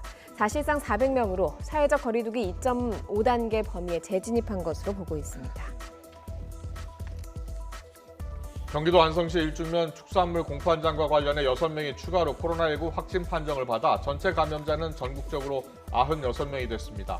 이 가운데 안성 지역 확진자는 74명이고 22명은 다른 지자체에서 확진 판정을 받았습니다. 가족 간 코로나19 집단 감염이 발생한 강원도 평창에서 확진자 27명이 추가로 발생했습니다. 강원도 평창군은 어제 부모 병간호를 위해 방문한 서울 확진자를 고리로 일가족 9명을 포함한 주민 11명이 확진 판정을 받은 진부면에서 27명의 추가 확진자가 발생했다고 밝혔습니다. 보건당국은 해당 지역 주민 8,000명을 대상으로 전수검사를 진행하고 있습니다.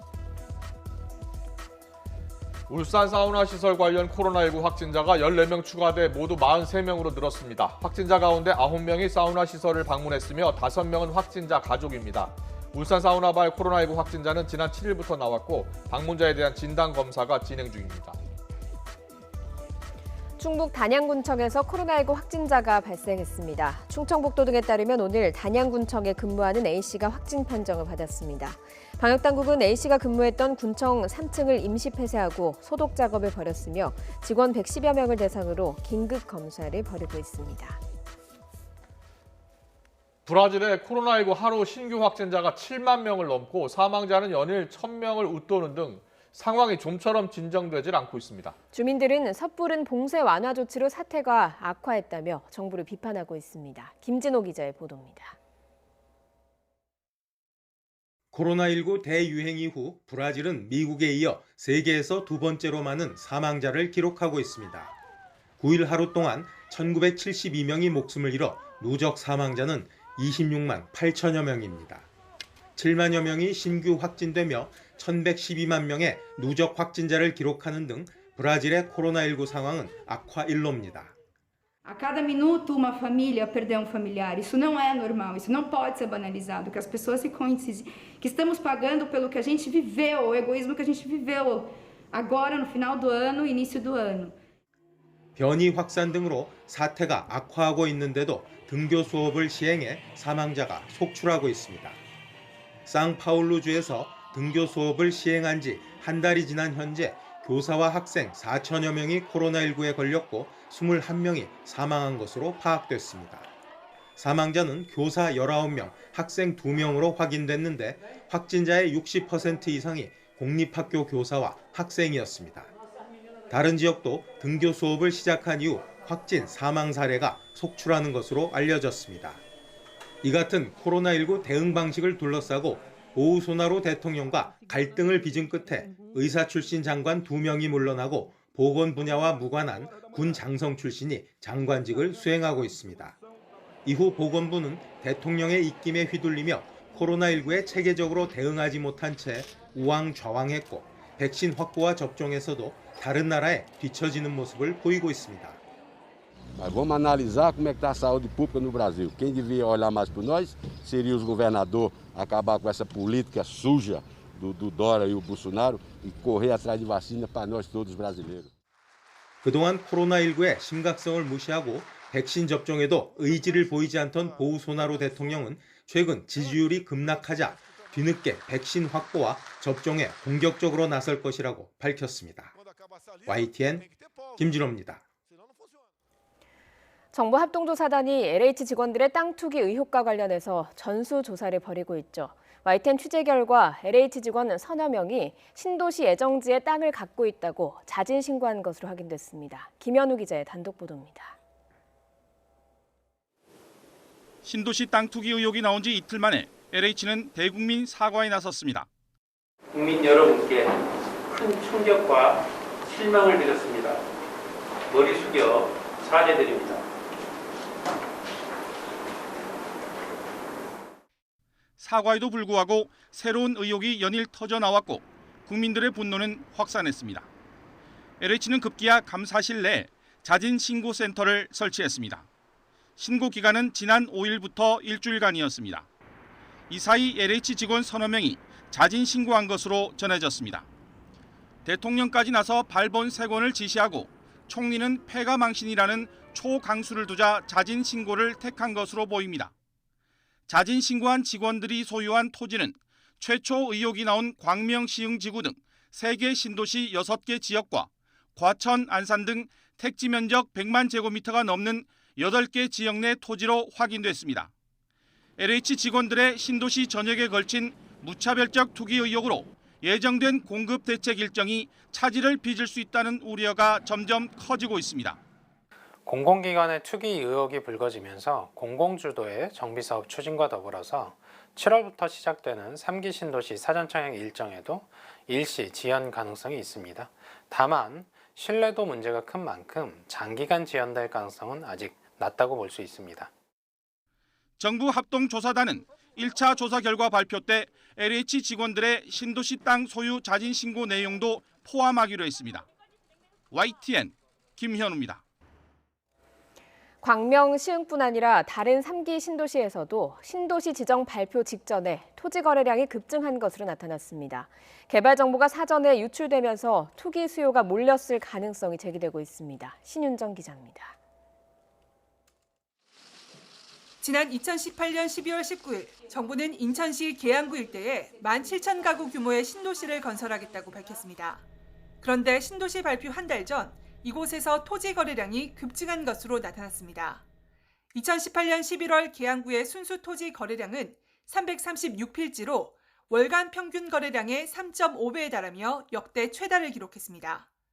당시 다른 유력 후보지들이 거론되는 상황에서도 이곳은 별다른 주목을 받지 못했고 주민들에게도 신도시 지정 소식은 의외였습니다. 신도시가 발표돼서 조금 의아했죠. 지금 계양구에 또 3기 신도시가 들어선다는 거는 크게 생각도 안 했고 기대도 안 했죠. 정부가 이듬해 5월 2차로 발표한 3기 신도시 고양 창릉과 부천 대장에서도 비슷한 상황이 재현됐습니다. 대장 신도시가 포함된 부천은 한 달 평균 100필지 안팎의 거래량을 이어가다가 신도시 발표 2달 전인 3월에 223필지가 거래됐습니다.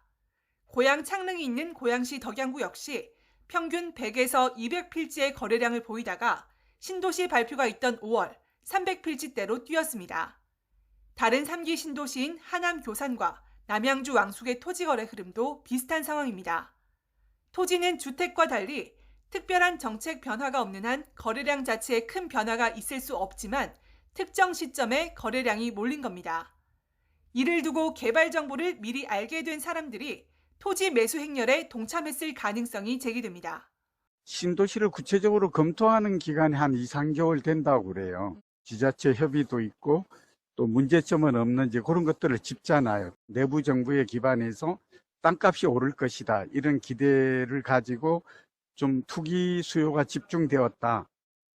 사전 정보 유출에 따른 투기를 막기 위해선 정부가 일방적으로 발표하고 토지를 강제 수용하는 택지 개발 방식을 근본적으로 바꿔야 한다는 목소리가 높아지고 있습니다. YTN 신윤정입니다. 농민단체가 LH 직원 투기 의혹의 핵심은 농지가 투기 대상이 됐다는 점이라며 정부의 개선책 마련을 촉구했습니다. 전국 농민의 총연맹 등으로 이뤄진 단체 농민의 길은 오늘 청와대 앞에서 기자회견을 열고 현행법이 농지를 투기의 대상으로 전락시켰다고 비판했습니다. 참가자들은 농사짓는 농민만 농지를 소유하도록 하는 경자 유전의 원칙이 헌법에 명시돼 있지만 하위법인 농지법의 예외 조항에 따라서 영농계획서만 제출하면 누구나 농지를 소유할 수 있다고 지적했습니다. 직접 들어보시죠.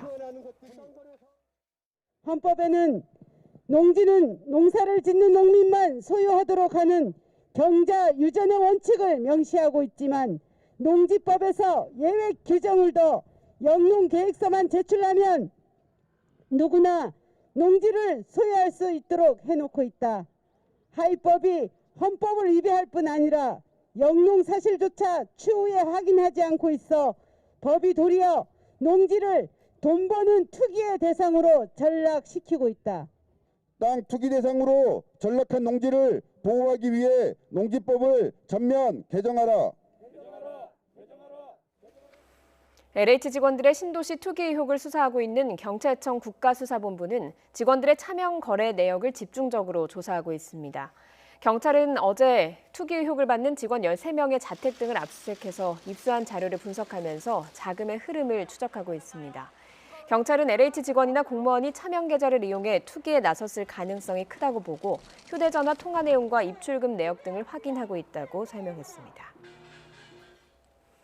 LH 투기 의혹이 제기된 지 일주일 만에 이뤄진 압수수색을 두고 늑장 수사 논란이 불거졌습니다. 하지만 경찰은 수사가 늦어진 게 아니라 압수수색 영장 발부에만 사흘이 걸렸기 때문이라고 항변했습니다. 늦어진 이유가 뭔지 김우준 기자가 짚어봤습니다. 현행 고기자유지법상 이해충돌 방지 의무 위반일 뿐만 아니라 부패방지법상 업무상 비밀 이용 금지 의무 위반 행위로 평가됩니다. 지난 2일 민변과 참여연대의 폭로로 드러나게 된 LH 직원들의 땅 투기 의혹. 당일 다른 단체의 고발장이 접수되고 바로 조사에 들어간 경기 남부경찰청은 사안의 심각성을 고려해 사흘 만에 부동산 투기 사범 특별수사단을 편성했습니다. 그로부터 나흘이 지난 9일 LH 본사와 수도권 사업본부 등을 대상으로 압수수색이 이뤄졌습니다. 추가로 혐의 입증할 만한 자료 나왔나요? 앞으로 수사가 어떻게 진행됩니까? 기자회견 뒤 일주일 만에 이뤄진 압수수색을 두고 늑장 수사 아니냐는 지적이 나왔습니다. LH 직원들이 자료를 삭제하고도 남았을 시간이라는 겁니다. 발표를 하고 즉각적으로 이런 압수수색을 안 했다는 부분에 대해서는 조금 아쉬운 부분이 있는 것 같습니다. 네. 그러나 경찰은 강하게 반박했습니다. 의혹 제기 사흘 만에 압수수색 영장을 신청한 뒤 수사관들이 대기하고 있었는데 사흘이 지나서야 법원이 영장을 발부했다는 겁니다. 4일날 민병 관련자 조사하고 만들어서 5일날 아침에 영장이 간 거니까요. 자초지종을 살펴봤습니다. 주말을 앞둔 금요일 경찰로부터 압수수색 영장을 넘겨받은 수원지검 안산지청은 당일 저녁 7시를 넘겨 법원에 청구한 것으로 확인됐습니다. 영장 전담 판사는 이미 퇴근한 상태, 그대로 주말과 휴일이 흘러간 겁니다. 검찰이 영장을 청구하면서 사안의 중대성과 시급성을 법원에 알렸다면 전담 판사가 주말이라도 심사했을 텐데 별다른 요청은 없었던 것으로 전해졌습니다. 긴급한 사건의 경우 검찰에서 중요성을 표기하여 법원에 전달을 하는데 이번 건의 경우엔 그러한 점이 없었기 때문에 영장 발부가 늦은 것으로 보입니다. 검찰은 이에 대해 답변하지 않겠다고 밝혔습니다. 수사 대상이 광범위해 검찰과 경찰의 유기적인 수사가 중요한 상황에서 초반부터 드러나게 된 엇박자. 검경 협력이 제대로 이뤄질 수 있을지에 대한 우려가 커지고 있습니다. YTN 김우준입니다. 네, 4월 7일 재보궐선거를 앞두고 LH 직원들의 땅 투기 의혹이 지금 선거 최대 이슈로 부상하고 있습니다. 청와대도 여당도 정부도 총력 대응에 나섰지만 민심의 분노는 아직 사그라들지 않고 있습니다. 최창열 용의대 교수와 함께 정치권 주요 이슈 짚어보겠습니다. 어서 오십시오. 네, 안녕하세요. 안녕하십니까. LH 사태가 지금 걷잡을 수 없이 확산하고 있습니다. 오늘 대통령과 여당 원내대표단이 만났거든요. 여기서도 문 대통령이 이 공정과 신뢰를 무너뜨리는 용납할 수 없는 비행이다 이렇게 강력하게 비판했거든요. 어떻게 보셨어요? 저도 아까 대통령께서 말씀하시는 걸 봤는데 공정과 신뢰가 바닥에 이제 떨어졌다 이런 얘기를 했습니다. 뭐 그런 건 당연한 얘기고 전 이 상황이 이제 앞으로 어떻게 전개될지 지켜봐야지 되겠습니다만 우선 기회가 평등하지 않다라는 거예요. 그 사람들은 알려진 정보를 가지고 지금 뭔가 투기를 하고 있는 거 아닙니까? 기회도 평등하지 않고 과정 전혀 공정하지 않고요. 당연히 기회가 평등하지 않고 과정이 공정하지 않으면 결과가 정의로울 수 없죠. 이 정부 출범의 그 모토가 뭐였습니까? 기회의 평등, 과정의 공정, 결과의 정의였잖아요. 그게 완전히 무너지고 있는 거예요. 이건 그게 단순하게 부동산 문제와 경제 문제가 아닌 겁니다. 사회 문제인 것이고 정치 문제인 것이고 대한민국의 구조의 문제인 거예요. 지금 여러 가지 얘기 나오는 거 보면 이제 물론 수사도 하고 조사도 하겠습니다만 그런 것보다 자꾸 제도만 너무 성급하게 얘기하는 것 같아요. 이게 지금 이번만 그러지 않았을 거예요. 계속 나오는 보도에 의하면은 이미 그 이제 신도시 내정되기 전에 땅을 거래량이 늘어났다는 거 아니에요?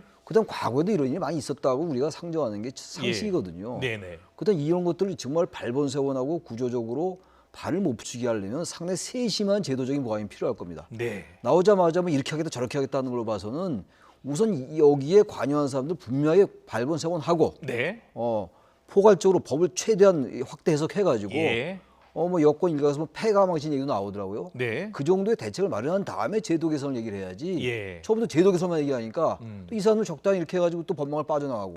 지금 어디 뭐 어느 페이스북이나 어느 글 보니까 LH 직원이 뭐 그런 얘기 했다는 거 아니에요? 뭐 어차피 그냥 금방 지나갈 거다. 뭐 일부의 얘기입니다만 이게 얼마나 우리 시민들 조롱하는 겁니까? 네. 시민들이 느끼는 박탈감, 상실감 이런 것들이 이 사회를 완전히 교란시키는 행위거든요. 공동체 적입니다, 이런 부분들은. 예. 공공체의 적이죠. 예. 부당한 정보를 이용해서 투기를 하고 많은 국민들을 지금 분노하게 만들었고 또 허탈하게 만들었습니다. 오늘 청와대에 있었던 회의, 문재인 대통령과 김태년 민주당 대표 권한대행의 발언을 직접 듣고 오겠습니다. 지금 LH공사 직원들의 토지 투기 문제로 국민들의 분노가 매우 큽니다.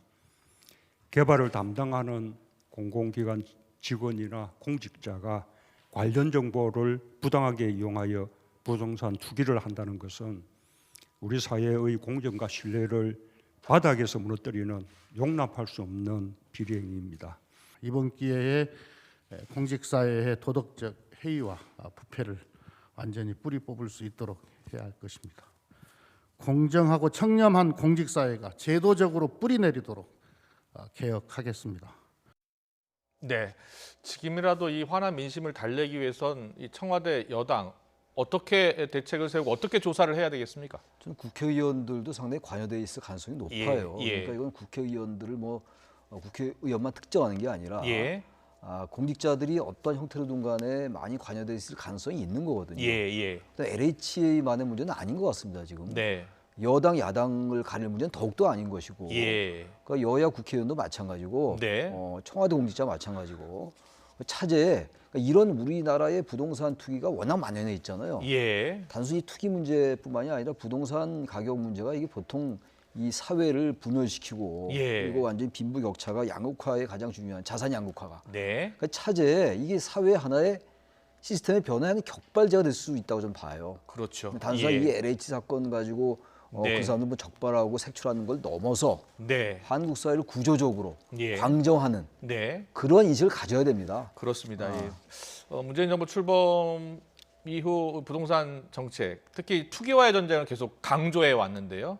지금 드러난 것은 빙산의 일각이다라는 또 지적도 있어요. 이와 관련해서 변창흠 장관 경질론이 또 이야기가 되고 있지 않습니까? 오늘 변창흠 장관 어제 국회에 나왔는데요. 이렇게 답했습니다. 잠깐 듣고 오겠습니다. 장관님, 물러나세요라는 얘기가 막 여기저기서 들리죠? 어떻게 생각하세요? 네, 저로서도 무거운 책임감을 통감하고 있습니다. 민심도 제대로 헤아리지 못하고 이렇게 투기에 둔감한 국토부 장관에게 뭘 더 기대하겠느냐. 그러니까 국민들이 당장 사퇴하라 이겁니다. 저도 같은 생각이에요. 어떻게 하실 거예요? 투기를 해서는 안 된다는 거에 대해서는 한 번도 다르게 얘기한 적도 없고. 장관님께서 포괄적이고 도의적인 책임을 느끼고 계십니까? 어떻습니까? 이 부분에서 무거운 책임감을 느끼고 있습니다. 네, 무거운 책임감을 느끼고 있다라고는 하는데 실제로 물러날 것이냐라는 그 질문에는 답하지 않은 모습이에요. LH 사장 시절에 일어났던 일이잖아요, 변 장관이. 그렇습니다. 2년 동안 LH 사장을 지냈죠. 지금도 말씀을 나눴습니다만 아마 이러한 일들이 굉장히 비일비재했을 거예요. LH라는 그 조직 내에서. 과거로 거슬러면 분당, 뭐 일산 이런 평촌 이런 신도시들을 개발한 적이 있었잖아요. 그때는 많은 사람들이 적발이 됐었어요. 구속도 되고 그랬잖아요. 그랬죠. 최근에도 뭐 아까도 말씀드린 것처럼 이런 이제 신도시 확정되기 전에 거래량도 늘어나고 말이죠. 그렇다면 이러한 것들을 LH 사장하면서 과연 몰랐을까? 그러니까 특정을 알면서 봐줬다라는 말씀 드리는 게 아니라 이러한 것들이 관행상 알게 모르게 퍼져 있었을 거예요. 아마 LH 직원들 사이에서. 예. 이런 수법이라든지 기법 이런 것들에 대해서. 그래서 일각에서는 일단 누군가가 이번 사태에서 책임을 지는 모습을 보여야 하는데 야당에서는 변창흠 장관의 경질을 지금 이야기하고 있고요. 여당에서는 아직 공식적으로는 아닙니다만 박수현 민주당 홍보소통위원장은 사퇴할 필요가 지금 있다라고 이야기하고 있습니다. 직접 듣고 보겠습니다. 제가 어제 변창흠 장관이 사퇴를 주장하긴 한 건 맞습니다. 예. 그런데 오늘 내일 사퇴하라는 것은 아니다라고 제가 이야기를 한 것은 뭐냐면 사퇴하는 것이 책임을 다 면하는 것은 아니거든요. 오늘 문재인 정부의 부동산 정책을 총체적으로 실패로 갈 우려가 있어서 저는 이 며칠의 과정이라도 처음 초기 과정이라도 변창흠 장관이 너한테 맡기면 기왕에 좋은 정책 냈으니까 잘할 수 있겠다라는 신뢰를 받아야 되는데 그 신뢰를 받지 못한다면 사퇴를 해야 된다. 그런 뜻이었습니다. 네, 이 뭐 사퇴가 능사는 아니다. 이런 또 이야기예요. 지금 저 얘기 들어보니까 조금 사퇴의 의미가 달랐네요. 예. 그 LH 사태에 대해서 현직 장관이 당시 사장을 했었으니까 거기다 책임지고 사퇴하는 게 아니고 지금 이제 부동산 정책을 내놨잖아요. 변 장관을 기용해서 공급책을 내놨는데 그 정책의 신뢰를 받지 못해 사퇴한다 이런 얘기네요. 보니까. 그렇네요. 전혀 다른 얘기네요. 그러니까 일반 언론에 보도된 게. 전 저 생각은 맞지 않다고 생각해요. 왜 그 말씀 드리냐면 변창흠 장관이 뭐 직접적으로 이 문제에 어떤 뭐 반드시 이것 때문에 사퇴해야 된다는 얘기가 아니라 그게 아니라 그 당시 사장을 했었잖아요. 그다음에 여러 가지 지금 알 수도 있고 모를 수도 있어요. 알 수도 있고 모를 수도 있는데 아무튼 그때 사장을 했고 이 지금 보통 일반적인 사건의 문제가 아니란 말이에요. 제가 자꾸 말씀드리는 게 이 사태의 엄중함을 인식해야 돼요. 단순한 사건이 아닙니다, 이거는. 지금 국민들이 분노하는 것은 이 LH 직원들만 땅 투기를 했을까? 지금 광명시 공무원들도 지금 투자를 한 것으로 드러났어요. 지금 투기는 아니라고 주장하고 있고요. 시흥시 직원들도 투자했다라고 주장을 하고 있어요. 그렇다면 LH 직원들, 공무원들만 알았을까? 거기 시의원도 있었을 것이고요. 그리고 또 지자체가 또 운영하는 다른 어떤 공기구도 있을 거예요. 그래서 그들에 대한 어떤 성역 없는 수사가 좀 이루어져야 되는 건 아니냐 이런 지금 생각이거든요. 투자와 투기라는 게 사실 어떤 면에서 볼 때 경계가 애매할 때도 있긴 있어요. 그런데 요즘 뭐 얘기 많이 나오는 겁니다만 58억을 대출받았다는 거 아닙니까? 기획부동산이 동원되고 지분을 쪼개고 그게 투자입니까? 투기죠. 그게 투자가 아니죠. 근데 그 지금 얘기 나오는 게 아까 변창흠 장관 얘기다 이제 얘기가 끊겼는데 그럼 변 장관이 스스로 책임지는 모습이 필요해요. 국민들에게 보낸 시그널이라는 게 굉장히 중요합니다. 정책이라는 게. 정책의 신뢰라는 게 정책의 효율성을 발휘하기 위해서는 일단 신뢰가 담보가 돼야 되거든요. 이런 상황 속에서 어떻게 장관에게 신뢰할 수 있겠어요. 이런 가운데 양이원영 의원, 민주당 의원 모친의 신도시 땅 투기 의혹이 또 불거졌어요. 양 의원은 몰랐다 이렇게 지금 이야기를 하고 처분하겠다라고 했거든요. 어떻게 생각하십니까? 모를 수도 있겠죠. 그러나 이제 모친께서 그렇게 땅이 있는지 몰랐다라고 얘기하는데 아무튼간에 이거 뭐 조사를 해봐야지 알겠죠. 양이원영인가 그분이 이 사실 알았는지 모르는지 모르겠습니다. 어쨌든 가족에게 이런 문제가 발생했다면 저도 집권당이 꼭 아니더라도 국회의원으로서 상당한 책임감은 있다. 책임감을 느껴야 된다고 생각합니다. 알겠습니다. 대통령으로서는 참 임기 말에 지금 빨리 해결해야 할 문제, 근본적으로 해결할 문제에 지금 맞받았습니다. 어떤 대책을 지금 세워야 되겠습니까? 일단은 이제 국민들이 납득할 정도의 확실한 수사가 필요하다고 생각합니다. 자체 조사라든지 뭐 셀프 조사 이런 거는 되지 않아요. 게다가 지금 이제 일부 보도에 의하면은 그 개인 정보 이용 동의서에 동의하지 않는다는 얘기 아니에요. 그거 아무것도 조사 못 하는 거예요. 그렇죠. 지금 그거는 정말 국민들의 이 생각과 너무나 괴리가 있는 거거든요. 이거 뭐 지금 보니까 뭐 검찰하고 경찰이 또 협력도 한다고 합니다만 최대한 동원해서 검찰의 수사 역량이 있다면 뭐 검경 수사권 조정 이런 뭐 법률적인 문제가 있다 하더라도요. 최대한 법령을 넓게 해석해가지고 검찰에 그동안 수사했던 이 부동산 관련 수사의 노하우를 좀 충분히 활용해라. 그래서 부패, 경제, 범죄, 뭐 대형 참사 이런 6대 범죄가 있잖아요. 그 부패를 하려면 이제 3천만 원 이상인가 4천만 원 이상 뇌물을 받아야 되는 건데 그건 아니기 때문에 대상이 아니라고 늘 얘기하는 사람들이 있던데 그렇게 볼 게 아니에요. 얼마든지 포괄적으로 수사할 수 있을 겁니다 아마. 경제 문제 아닙니까 이거? 근데 이거 경제 문제 아니라고 경찰이 수사해야 된다? 그건 너무 속 좁은 생각이다. 이건 그야말로 예. 여야의 문제, 보수 진보의 문제가 아니고 대한민국 구조의 문제인 것이고 국민이 납득할 수 있는 철저한 수사가 먼저다. 반드시 필요하고 이건 예. 반칙과 특권의 문제예요. 예. 공정과 정의의 문제인 것이고 네네. 그런 인식을 갖는다면은 그런 뭐 지금 한가하게 그런 뭐 검찰이 개입하면 안 된다 이런 얘기를 할 때가 아니라는 겁니다. 예, 알겠습니다. 계속해서 재보선 좀 더 이야기 나누겠습니다. 재보선 얼마 남지 않았는데 여당으로서는 참 이 LH 사태가 좀 악재가 될 것 같습니다. 야권에서는 지금 단일화가 최대 이슈고요. 오세훈 후보하고 안철수 후보의 단일화 방식, 지금 여론조사를 어떻게 할 것인가를 놓고 지금 줄다리기를 하고 있거든요. 자, 어떻게 보십니까?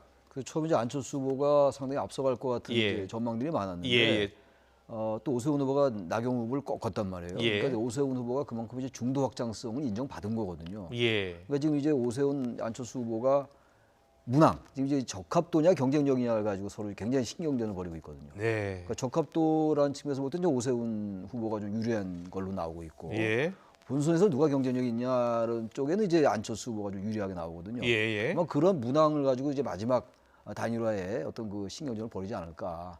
굉장히 중요할 것 같아요. 워낙 박빙입니까 두 후보가 지금. 적합도와 경쟁력 어떤 문구로 하는 게 맞겠습니까? 글쎄 그건 이제 양쪽의 이해관계 차이인데 저는 일단 이겨야 되는 거라면 선거는 경쟁력이 누구에게 있느냐를 물어보는 게 맞는 것 같아요. 적합하냐는 적합은 이 사람이 하는데 경쟁력이 떨어진다고 얘기할 수도 있는 거거든요. 적합도라는 건 좀 애매하지 않나 생각이 들어요. 차라리 본선 경쟁력에 누가 이길 것 같으냐. 선거는 이기기 위해서 하는 거 아닙니까 이번 선거가. 그렇다면 오히려 경쟁력 쪽이 맞을 것 같긴 한데 워낙 이해관계가 엇갈리는 것이기 때문에 어느 정도 타협을 좀 해야 되겠죠. 오늘 보니까 국민의힘에서 서울시장 선대위를 발표를 했는데 여기에 나경원 전 의원이 선대위원장으로 들어가 있더라고요. 어떻게 보셨어요? 당연히 그렇게 해야 되겠죠. 오세훈 후보와 이제 경선을 치열하게 치렀으니까 어차피 이제 같이 다 이제 그 용광로 속에 들어가서 당의 승리를 위해서 하는 게 좀 맞다고 보고요. 이건 뭐 개파나 어떤 그 이제 후보 상대했던 후보 이런 걸 가릴 게 아니라 모두 이제 같이 이제 단합을 해서 한다는 의미에서 상당히 이건 잘한 것이 아니라고 생각합니다. 알겠습니다. 그리고 이제 사실은 여야 1대1 구도가 되면 박빙입니다. 여론조사 나온 걸 보면요. 그러다 보니까 여야 후보들 간에 지금 네거티브, 그러니까 그런 설전, 흑색 선전 비슷하게 지금 흐르고 있어요. 일단 박영선 후보 그리고 주호영 원내대표 이야기 듣고 오겠습니다. 오세훈 후보 같은 경우에는 그 아이들의 밥그릇에 차별을 두자 주장을 하다가 불명예 퇴진한 후보에게, 그리고 또 한 분은요, 새 정치하겠다고 지난 10년 동안 계속해서 갈짓자 행보를 했습니다. 저는 이 쫓아내라는 단어를 들으면서 그 남성 우위의 가부장적 여성 비하 발언이다라고 느꼈습니다. 남인순, 고민정 이런 분들이 그 사건에 대해서 소극적이고 심지어 피해 호소인이라고까지 이야기를 하고 하면서 제2차 가해까지 가했던 분들이 캠프에서 중요한 직책을 맡아서 활동한다는 것은 박영선 후보의 이 여성 인권이나 성범죄에 대한 인식을 볼 수 있는. 네, 뭐 본격적인 네거티브전이 시작됐다고 보면 되겠습니까? 박영선 후보가 조금 이제 초조해진 것 같아요. 박영선 후보가 대체로 이제 네거티브에 대단히 자제를 해왔거든요. 그렇죠. 뭐 이런 얘기들은 이제 오 후보의 그 2011년도 시장에서 그만둔 거 이 얘기까지 꺼내는 거 보니까 이건 좀 해묵은 얘기거든요, 이미 이제. 그러니까 이런 네거티브로 가는 게 사실 뭐 어떤 면에서 볼 때 선거에서 불가피한 면도 있어요. 상대의 흠집을 내면서 자신의 이제 득점을 하려 하는 것이니까. 근데 지금 이제 선거가 아직 본격적 시작은 안 됐어요. 후보 등록이 아직 안 됐으니까. 그러나 벌써부터 이렇게 네거티브 쪽으로 간다면은 지금 워낙 쟁점이 많잖아요. 그런 걸 다 제껴두고 지금 이런 문제 가지고 할 때는 아니지 않느냐, 여야 모두 뭐 그런 생각이 좀 듭니다. 알겠습니다. 부산에서는 LCT 특혜 분양 의혹이 지금 다시 점화되고 있습니다. 어떤 영향을 미칠지 주목이 되는데요. 여야 발언 듣고 오겠습니다. 특혜 분양 리스트에 올라있는 정관계 인사들은 누구인지, 왜 특혜 분양 리스트에 이름이 올랐는지 경찰은 한 점의 의혹도 없이 철저한 수사를 진행해야 할 것이라는 데 인식을 같이 했습니다. 의혹이 있다면 당연히 철저히 조사를 해야 된다고 생각을 합니다. 다만 저희가 우려하는 것은 지난 울산 부정선거처럼 이 사안이 실체도 별로 없는데 또 이것을 부풀리고 선거에 활용되도록 만드는 것은 용납하기 어렵다 이런 입장입니다. 그래요. 네, LCT 분양 사건, 부산시장 보궐선거에는 얼마나 영향을 미칠 것 같습니까? 옛날에 이미 얘기가 나왔던 거였어요. 그리고 예. 검찰에 고발도 됐었고, 근데 이제 검찰에서 기소를 안 했었죠.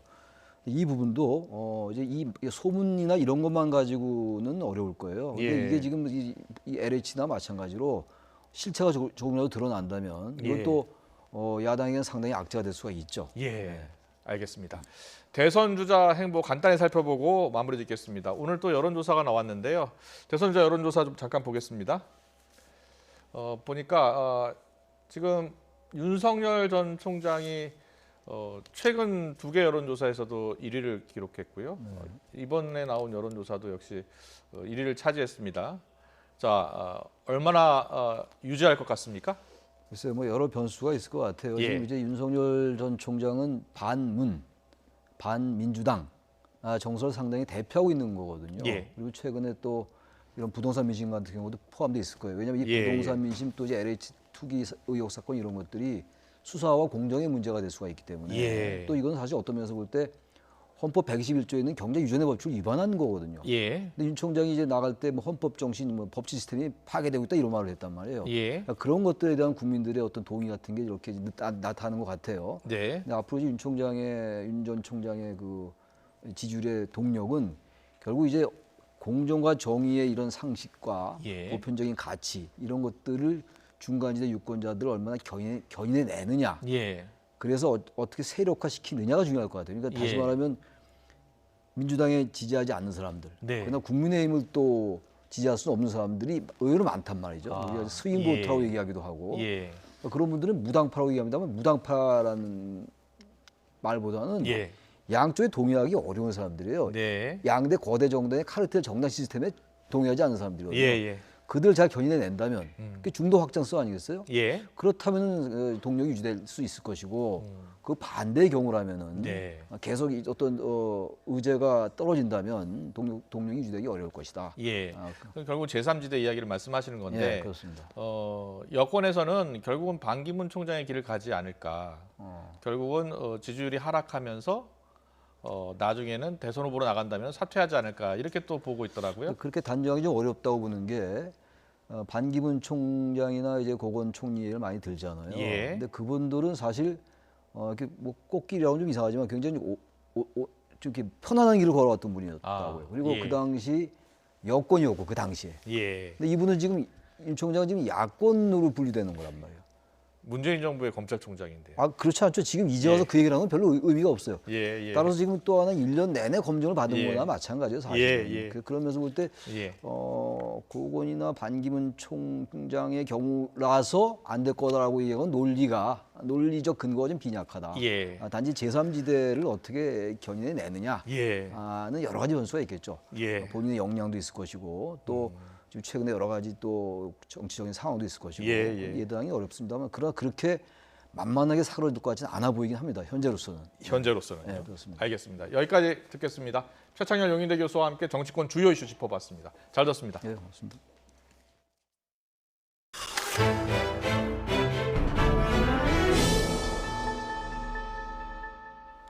2만 명 가까운 인명피해 그리고 후쿠시마 원전 사고로 이어진 동일본 대지진이 내일로 10주기를 맞습니다. 대지진 극복의 상징으로 올림픽을 치르겠다는 일본 정부의 말이 무색하게 고향에 돌아가지 못하는 사람들의 아픔은 계속되고 있습니다. 이경아 특파원이 후쿠시마 피해 현장에 다녀왔습니다. 연간 방사선 피폭량이 기준치를 넘어 사람이 살 수 없는 귀환 곤란 구역. 산베이 하루에 씨가 살던 후쿠시마현 쓰시마 지구도 그중 한 곳입니다. 부모님부터 자식, 손자까지 10명이 모여 살던 평온한 일상은 지진으로 하루아침에 사라졌습니다. 행복했던 추억은 폐허가 된 집안 곳곳에 지금도 남아 있습니다. ここにつなげて、ここに長いテーブルをして10人で座ってたっていう。 아이들의 웃음소리가 사라진 학교. 동네의 하나뿐인 상점에는 주인을 찾지 못한 물건들이 나뒹굴고 있습니다. 후쿠시마현에 남아있는 귀환 곤란 지역은 이곳 츠시마 지구를 포함해 모두 7곳입니다. 일본 정부는 오염 제거 작업 등을 거쳐서 이 중 일부 지역에 사람이 살도록 할 방침이지만 그 면적은 전체의 10%에도 미치지 못하는 수준입니다. 산페이시를 포함한 주민 600여 명은 마을을 옛 모습으로 되돌려달라고 일본 정부를 상대로 소송을 제기했습니다. 自宅の20メートル四方ぐらいしかね除染されない中でそこで除染されたその 1.6% の住民の人だけで生活ができるかっていうことをやはり国は自分の目で対馬に来てもらって 피난 지시가 해제된 이곳에는 부흥주택이라는 이름의 새 주택단지가 들어섰습니다. 하지만 여기서 불과 1km도 떨어지지 않은 곳에는 제염 작업으로 퍼낸 방사능 오염토가 쌓여 있습니다. とてもいい建物に帰れる状態じゃないと。どのぐらい汚染しているか分かっているので、もういい建物には帰りたいけど帰れない。 지금도 4만 명 넘는 사람들이 일본 전국에 흩어져 피난 생활을 하고 있습니다. 도쿄올림픽을 대지진 극복의 상징으로 치르겠다는 일본 정부의 말이 무색한 대목입니다. この原発が事故を起こして復興できるはずはないと思ってます。完全に復興したっていう言葉使われたんでは私は腹が立ちます。 후쿠시마에서 YTN 이경아입니다.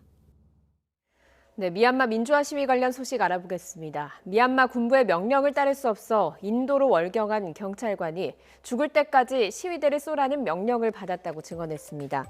미얀마 깜팟에서 경찰로 복무한 27살의 경찰관은 경찰 규정상 시위대를 해산할 때는 고무탄을 쏘거나 무릎 아래만 쏴야 하지만 죽을 때까지 쏘라는 지시를 받았다고 로이터 통신이 보도했습니다.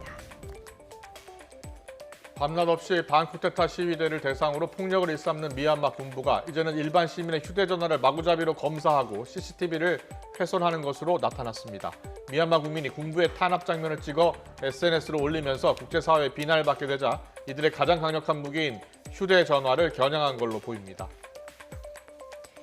반쿠데타 시위를 이어가고 있는 미얀마 시민들이 군경에 의해서 쇠사슬로 맞은 사진을 공개했습니다. 현지 시민들은 어제 오후 트위터에 등 부위 곳곳에 빨간 줄 모양의 상처가 난 남성 여러 명의 사진을 올리면서 쇠사슬로 맞은 것이라고 전했습니다. 강원도의 한 여성 경찰관이 성적 모욕을 당한 일들을 밝혔고 이와 관련돼 현직 경찰관들의 불법 행위가 드러나고 있다는 뉴스 앞서 전해드렸습니다. 그런데 해당 경찰서에서 피해 여경의 주장이 과장됐다면서 반박하는 글을 올려서 논란이 일고 있습니다. 홍성욱 기자입니다. 피해 여경이 쓴 글은 과장되게 작성한 부분이 있어 바로잡고자 한다. 도움을 요청한 여성경찰관 A씨의 호소 이틀 만에 해당 경찰서 직장협의회가 경찰 내부 게시판에 올린 글입니다. 먼저 과거 A씨가 경찰서에 보관된 유실물을 사적으로 사용한 사건이 있었다며 이에 대한 철저한 조사가 이뤄져야 한다고 적었습니다. 이어 숙박업소 CCTV를 확인한 것은 직권남용 등 불법 행위라면서도 남녀가 사귀는 과정에서 발생한 것이라고 설명했습니다.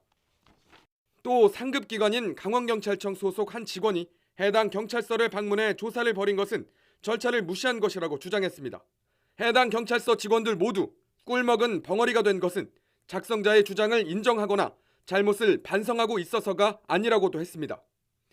특히 A씨가 직장 내 성범죄 등을 폭로한 것은 유실물 분실에 대한 감찰 조사를 피하려고 언론과 전국 경찰 동료들을 이용하고 있는 것으로 의심된다고 주장했습니다. 그러면서 일방의 주장만 믿고 해당 경찰서 직원들을 비난하는 일을 멈춰주기를 바란다고 밝혔습니다. A씨의 주장에 다른 의도가 의심된다는 이 글이 게시되자 전국 경찰관들의 비난 댓글이 쇄도했습니다. 결국 글은 반나절도 지나지 않아 삭제됐지만 A씨에게는 다시 큰 상처로 남았습니다. 정말 황당스럽고 너무 충격받았어요. 너무 충격받고 그런 글을 왜 올렸을까라는 생각이 가장 처음 들었고 직장협의회가 글을 통해 절차를 무시했다고 주장한 강원경찰청 직원의 조사는 성비위가 아닌 성희롱 신고에 대한 직무유기 조사로 절차에 따라 보고와 지시가 이뤄진 것으로 확인됐습니다. YTN 홍서욱입니다. 경찰관을 피해 달아나던 만취 음주 운전자가 시민의 활약으로 붙잡혔습니다. 오늘 오전 7시 10분쯤 부산 해운대구의 한 도로에서 주행 신호에도 멈춰있는 승합차 한 대를 경찰이 발견했습니다. 근처에 있던 경찰관들이 이 내부를 확인하려는 순간 해당 승합차가 도주하기 시작했지만 이 장면을 목격한 40대 시민 A씨가 자신의 카니발 차량으로 진행 방향을 막아서 붙잡을 수 있었습니다. 경찰은 검거를 도운 A씨에게 감사장과 신고 포상금을 지급하기로 했습니다. 어젯밤 10시 20분쯤 경기도 성남시 단대 오거리역 인근 도로에서 음주운전 차량이 정차 중이던 마을버스를 들이받았습니다. 이 사고로 마을버스에 타고 있던 승객 2명이 다쳐서 병원으로 옮겨졌습니다. 사고를 낸 20대 승용차 운전자 A씨의 혈중 알코올 농도는 면허 취소 수준인 것으로 확인됐습니다. 집단 해고에 반발하며 투쟁하던 LG 트윈타워 청소 노동자가 사측 직원과 충돌을 빚다가 다치는 일이 발생했습니다. 공공운수노조 LG 트윈타워 분해는 오늘 오전 8시 40분쯤 서울 여의도 LG 트윈타워 1층에서 농성 중이던 조합원 65살 김모 씨가 사측 직원들과 충돌 과정에서 물이 쏟아진 미끄러운 바닥에 넘어져 다쳤다고 밝혔습니다. 전북 정읍 내장사 대웅전에 불을 지른 50대 승려가 검찰에 넘겨졌습니다. 전북 정읍경찰서는 일반 건조물 방화 혐의로 승려 54살 A씨를 검찰에 구속 송치했다고 밝혔습니다. A씨는 지난 5일 오후 6시 반쯤 내장사 대웅전에 휘발유를 뿌린 뒤 불을 지른 혐의를 받고 있습니다. YTN은 초등학교 수영 코치의 무차별 폭행 등 여러 의혹을 연속해서 고발하고 있는데요. 폭행 사실을 알린 한 학생은 코치로부터 살해 협박까지 당했다고 말했습니다. 사태가 이 지경에 이르렀는데도 책임지는 교육자는 단 한 명도 없습니다. 김범한 기자입니다. 수영 훈련하면서 갖은 고초를 겪은 학생들이 빨리 폭행 사실을 알리지 못한 것은 무엇보다 보복이 두려웠기 때문입니다. 실제로 한 학생은 살해 협박까지 받았다고 주장했습니다. 부모님께 말해보라는 식으로 말해봐라. 나는 말하면은 너 죽여버리고 깜빡하겠다. 막 그렇게 협박도 하고요, 저한테는. 40대 후반의 코치가 초등학생에게 한 말인지 그를 의심할 정도입니다. 이에 대해 해당 코치는 폭행 사실 자체를 전면 부인하고 있습니다. 피해를 주장하는 학생들이 엄연하게 있고 코치가 재판에 넘겨졌는데도 교육당국도 모르쇠로 일관하고 있습니다. 학교가 안 맞는 그런 정황에 있는 그런 막 자료들을 엄청 내놓는 거 이제. 그러니까 학폭 위원들이나 누구나 그런 거 이제 이것들이 사실이 아니다는 이제 그런. 해당 코치의 부인으로 당시 수영 감독을 맡았던 교사와 피해 학생 아버지의 호소를 듣고도 이렇다 할 대책을 마련하지 않는 교장에게 이후 책임을 묻는 조치는 없었습니다. 감독 교사는 이후 섬으로 자리를 옮겨 학생들을 가르치고 있고 교장은 전라남도 교육청 장학관을 거쳐 지역교육청 과장으로 일하고 있습니다. 그 사람도 저희한테 입막을 시킨 사람인데 코치랑 공범인데 아직도 안 잘리고 선생을 하고 있다는 것 자체가 좀 혐오스럽다고 해야 돼요. 가해자로 지목된 코치는 결국 해임되었습니다. 하지만 해임 사유는 학교 폭력이 아니라 임기 만료였습니다. YTN 김범환입니다. 아파트 경비원 고 최희석 씨를 때리고 협박한 혐의 등으로 1심에서 징역 5년을 선고받은 입주민이 항소심 첫 재판에서 일부 혐의를 부인했습니다. 가해 입주민 50살 신모 씨는 오늘 서울고등법원에서 열린 항소심 첫 재판에서 돌아가신 분의 녹취 내용이라고 해서 모두 사실로 받아들이는 건 또 다른 피해자를 만들어낼 수 있는 매우 위험한 일이라고 주장했습니다. 코스피가 18포인트 0.6% 내린 2,958.12의 거래를 마쳤습니다. 지수는 전장보다 4.64포인트 오른 2,980.76에서 출발해서 강세 흐름을 보이다가 상승폭을 반납하고 하락세로 돌아섰습니다. 정부가 전 세계적으로 수급 차질을 빚고 있는 차량용 반도체를 키우기 위해 내년까지 기술 개발에 2천억 원을 투입하기로 했습니다. 정부는 오늘 서울청사에서 제6차 혁신성장 빅3 추진회의를 갖고 범부처 합동으로 이런 내용을 담은 차량용 반도체 단기 수급 대응 및 산업 역량 강화 전략을 발표했습니다. 미국이 우주 탐사에서 중국을 배제하려는 움직임을 보이고 있는 가운데 중국은 러시아와 손을 잡고 달에 연구 목적의 정거장을 공동 건설하기로 했습니다. 중국 관영 신화통신은 중국 국가항천국과 러시아 우주공사가 어제 달 연구를 위한 국제 정거장 건설을 내용으로 하는 양해각서를 체결했다고 보도했습니다.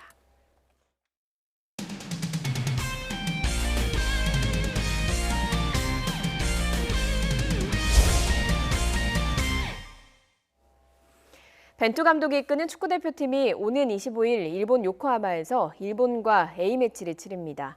코로나19를 뚫고 열리는 10년 만의 친선 경기인데 최정의 진검승부가 될지는 아직 불투명합니다. 조은지 기자입니다. 2002년 월드컵 결승전이 열렸던 일본 요코하마 경기장. 영원한 라이벌 한국과 일본이 지구촌 축제를 마무리했던 그 무대에서 한일전이 열립니다. 오는 25일 저녁 일본과 통산 80번째 A매치를 치릅니다. 지난 2011년 8월 우리가 0대3으로 졌던 삿포로 맞대결 이후 무려 10년 만의 친선 경기입니다. 코로나19 여파로 카타르 월드컵 아시아 예선이 3월에서 6월로 밀리면서 A매치 기간 한일 양국의 뜻이 통했습니다. 우리는 하반기 월드컵 예선을 앞두고 실전 경기력 점검이 필요하고 당장 25일 올림픽 성화봉송을 시작하는 일본 역시 선수단 방역과 안전관리, 분위기 띄우기에 사활을 걸었습니다. 올림픽 예행 연습, 마치 테스트 이벤트처럼 한일전을 진행할 거라는 관측입니다. 벤투호는 지난해 유럽 평가전에서 코로나19에 집단 감염돼 마음고생했지만 한일전 특수성을 고려해 최정예 라인업을 노리고 있습니다. 먼저 K리그 선수들은 귀국 후 일주일 코호트 동일 집단 격리 이후 소속팀에서 7일을 보내게끔 자가격리 조치를 완화해 구단들 부담을 덜기로 했습니다. 동시에 캡틴 손흥민을 필두로 황의조와 황희찬 등 해외파 구단에도 협조 공문을 보내 차출을 설득 중입니다. 피파 규정상 5일 이상 자가격리가 필요할 땐 A매치 차출을 거부할 수 있어 합류 여부는 불투명합니다. 한일전의 정확한 킥오프 시간과 관중 입장 여부, 취재진 동선 등 세부 사항은 아직 정해지지 않았습니다. 무엇보다 두 나라 선수단 면면이 라이벌전 의미를 넘어 흥행까지 좌우하는 마지막 열세가 될 것 같습니다. YTN 조은지입니다. 25일에 열리는 축구 한일전 대표팀 명단에서 이 선수의 이름을 찾아봐야겠습니다. 홍명보 울산 감독이 직접 추천한 이동준 선수인데요. 실력이 어느 정도인지 직접 확인해 보시죠. 김재영 기자입니다. 이동준의 최근 감각을 보여주는 장면입니다. 이동준 오른발 슛! 들어갑니다. 이동준! 대단한 가마차기입니다. 네. 이 오른발로 제대로 감겼어요. 네. 그 어떤 화려한 감탄사가 아깝지 않습니다. 손흥민 등 유럽 최고 공격수를 보는 느낌입니다. 하지만 득점은 비디오 판독으로 취소됐습니다. 직전 상황에서 동료 선수의 반칙이 확인됐기 때문입니다. 아쉬움은 다른 감탄사로 잊혔습니다. 스피드와 뒷공간 침투로 상대 골키퍼와 수비수 2명을 유인하더니 반대 공간으로 패스를 내줍니다. 뒤에도 눈이 달린 듯한 완벽한 어시스트입니다. 득점은 김인성이 했지만 이동준의 지분이 90% 이상이라고 해도 지나치지 않을 장면입니다. 반대에서 소리가 들려서 네네 감각적으로 그냥 소리만 듣고 인성이 형 보고 이렇게 내준 것 소리만. 같아요. 그러니까 이건 슈팅이 아니라 소리를 듣고 반대쪽으로 열어준 거죠. 네네 소리를 듣고 열어준 것 같습니다. 네. 인천전에서 한 골 도움 한 개를 기록한 이동준은 2주 전 개막전에서도 멋진 골로 주목받았습니다. 이적 첫해 물 만난 고기 같은 이동준을 앞세워 울산은 7년 만에 개막 3연승을 달렸습니다. 2019년 2부 리그 K리그2 MVP 이동준은 우승 후보 울산에서 한 단계 성장하고 있다는 평가입니다. 네 워낙 잘 맞는 선수들이 많아서 네, 그 적응하는 데는 큰 문제가 없었던 것 같고 시즌 막판에 저희가 이렇게 분위기 좋은 분위기 속으로 꼭 우승컵을 들어올 수 있도록 열심히 노력하겠습니다. 네. 24살에 불과한 이동준의 성장에 홍명보 감독은 월드컵 예선을 앞둔 대표팀에도 좋은 공격 옵션이 될 수 있다며 칭찬을 아끼지 않았습니다. YTN 김재영입니다. 학교 폭력 파문 이후 프로배구 김연경 선수는 팀의 우승을 위해서 고군분투하고 있습니다. 제 아무리 배구 여자라도 지친 기색이 역력한데요. 서봉국 기자입니다. 첫 세트 쉽지 않은 대각 공격을 성공하며 승리를 가져온 김연경. 하지만 2세트 스파이크가 막히면서 점수차가 벌어진 순간 어깨를 늘어뜨리며 낙담합니다. 리시브 불안이 겹치면서 3세트 역시 일방적으로 끌려가자 다급하게 타임을 부르는 박미희 감독. 10분의 1도 못하면 무슨 경기라니. 선수들의 정적이 가라앉은 팀 분위기를 대변합니다. 마지막 4세트 주스 접전. 김연경은 회심의 백어택을 날렸지만 블로킹이 막혔고 승부는 그대로 기울었습니다.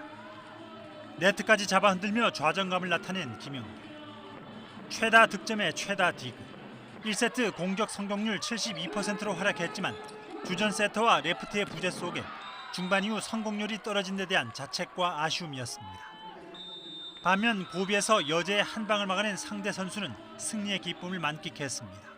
연경 언니가 주공격수잖아요. 그렇죠. 좀 이렇게 랠리 상황일 때 그래서 이번 골은 무조건 연경 언니한테 가겠다 해서 딱 되겠다 했는데 딱 됐어요.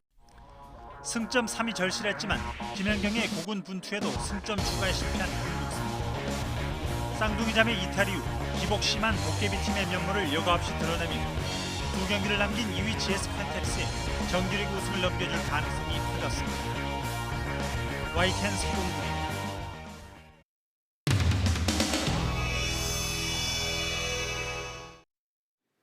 맛동산이라는 이야기 들어봤습니까? 부동산을 맛동산으로 보는 거 아니냐. 그게 다 LH 거냐 이 말입니다.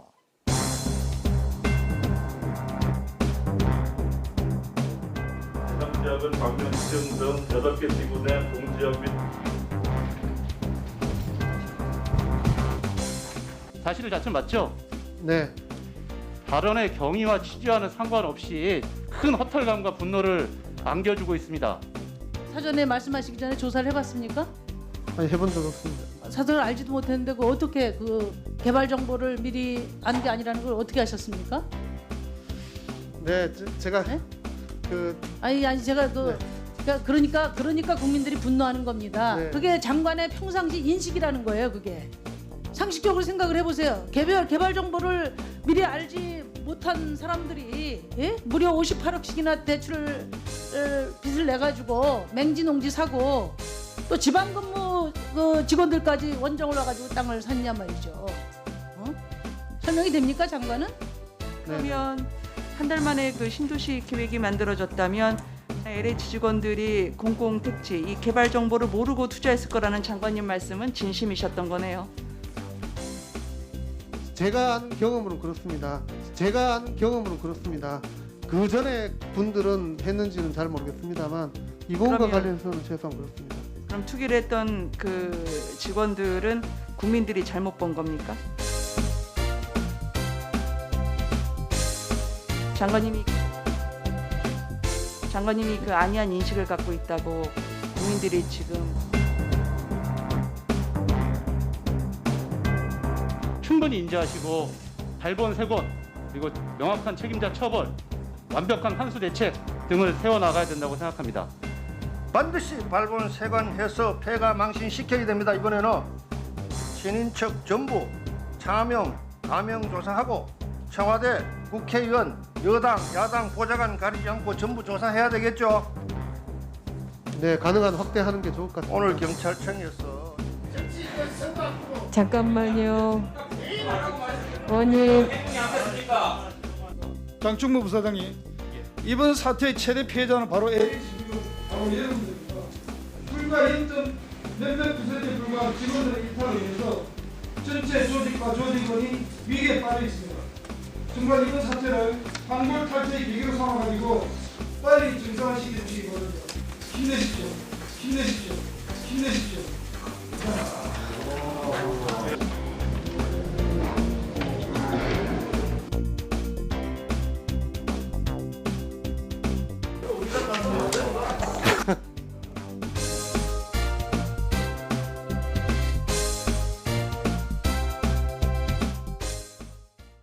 오늘도 미세먼지가 하늘을 뿌옇게 뒤덮었습니다. 서쪽 지방을 중심으로 초미세먼지 농도가 짙게 나타났는데 내일도 수도권과 충청, 전북은 종일 초미세먼지 농도가 나쁨 수준을 유지하겠고 수도권은 오전 한때 매우 나쁨 수준까지 치솟겠습니다.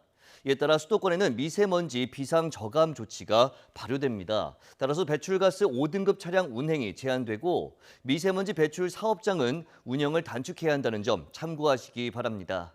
또 경기와 충남을 중심으로 안개가 짙게 끼겠고 오후부터 하늘이 흐려지면서 밤에는 제주도와 호남에, 모레는 영남과 충청, 영동에도 비가 오겠습니다.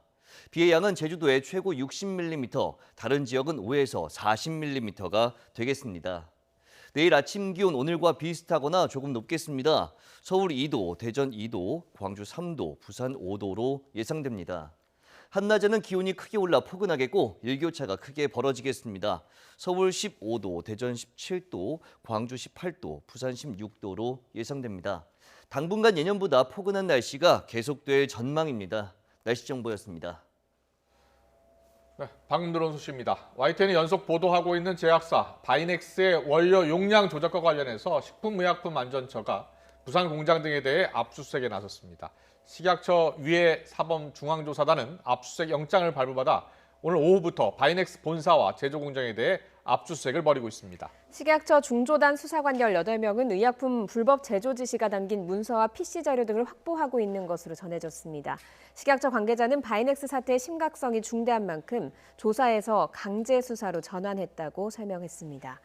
YTN의 첫 보도 직후 조사에 착수한 식약처는 지난 8일 바이넥스 6개 제품에 대해서 판매 중단 조처를 낸 데 이어서 어제는 32개 제품에 대해서 추가 제재를 명령했습니다. 자세한 소식은 들어오는 대로 다시 한번 전해드리겠습니다. 네, 계속해서 저녁 종합 뉴스 이브닝 뉴스가 방송됩니다. 시청해주신 여러분 고맙습니다.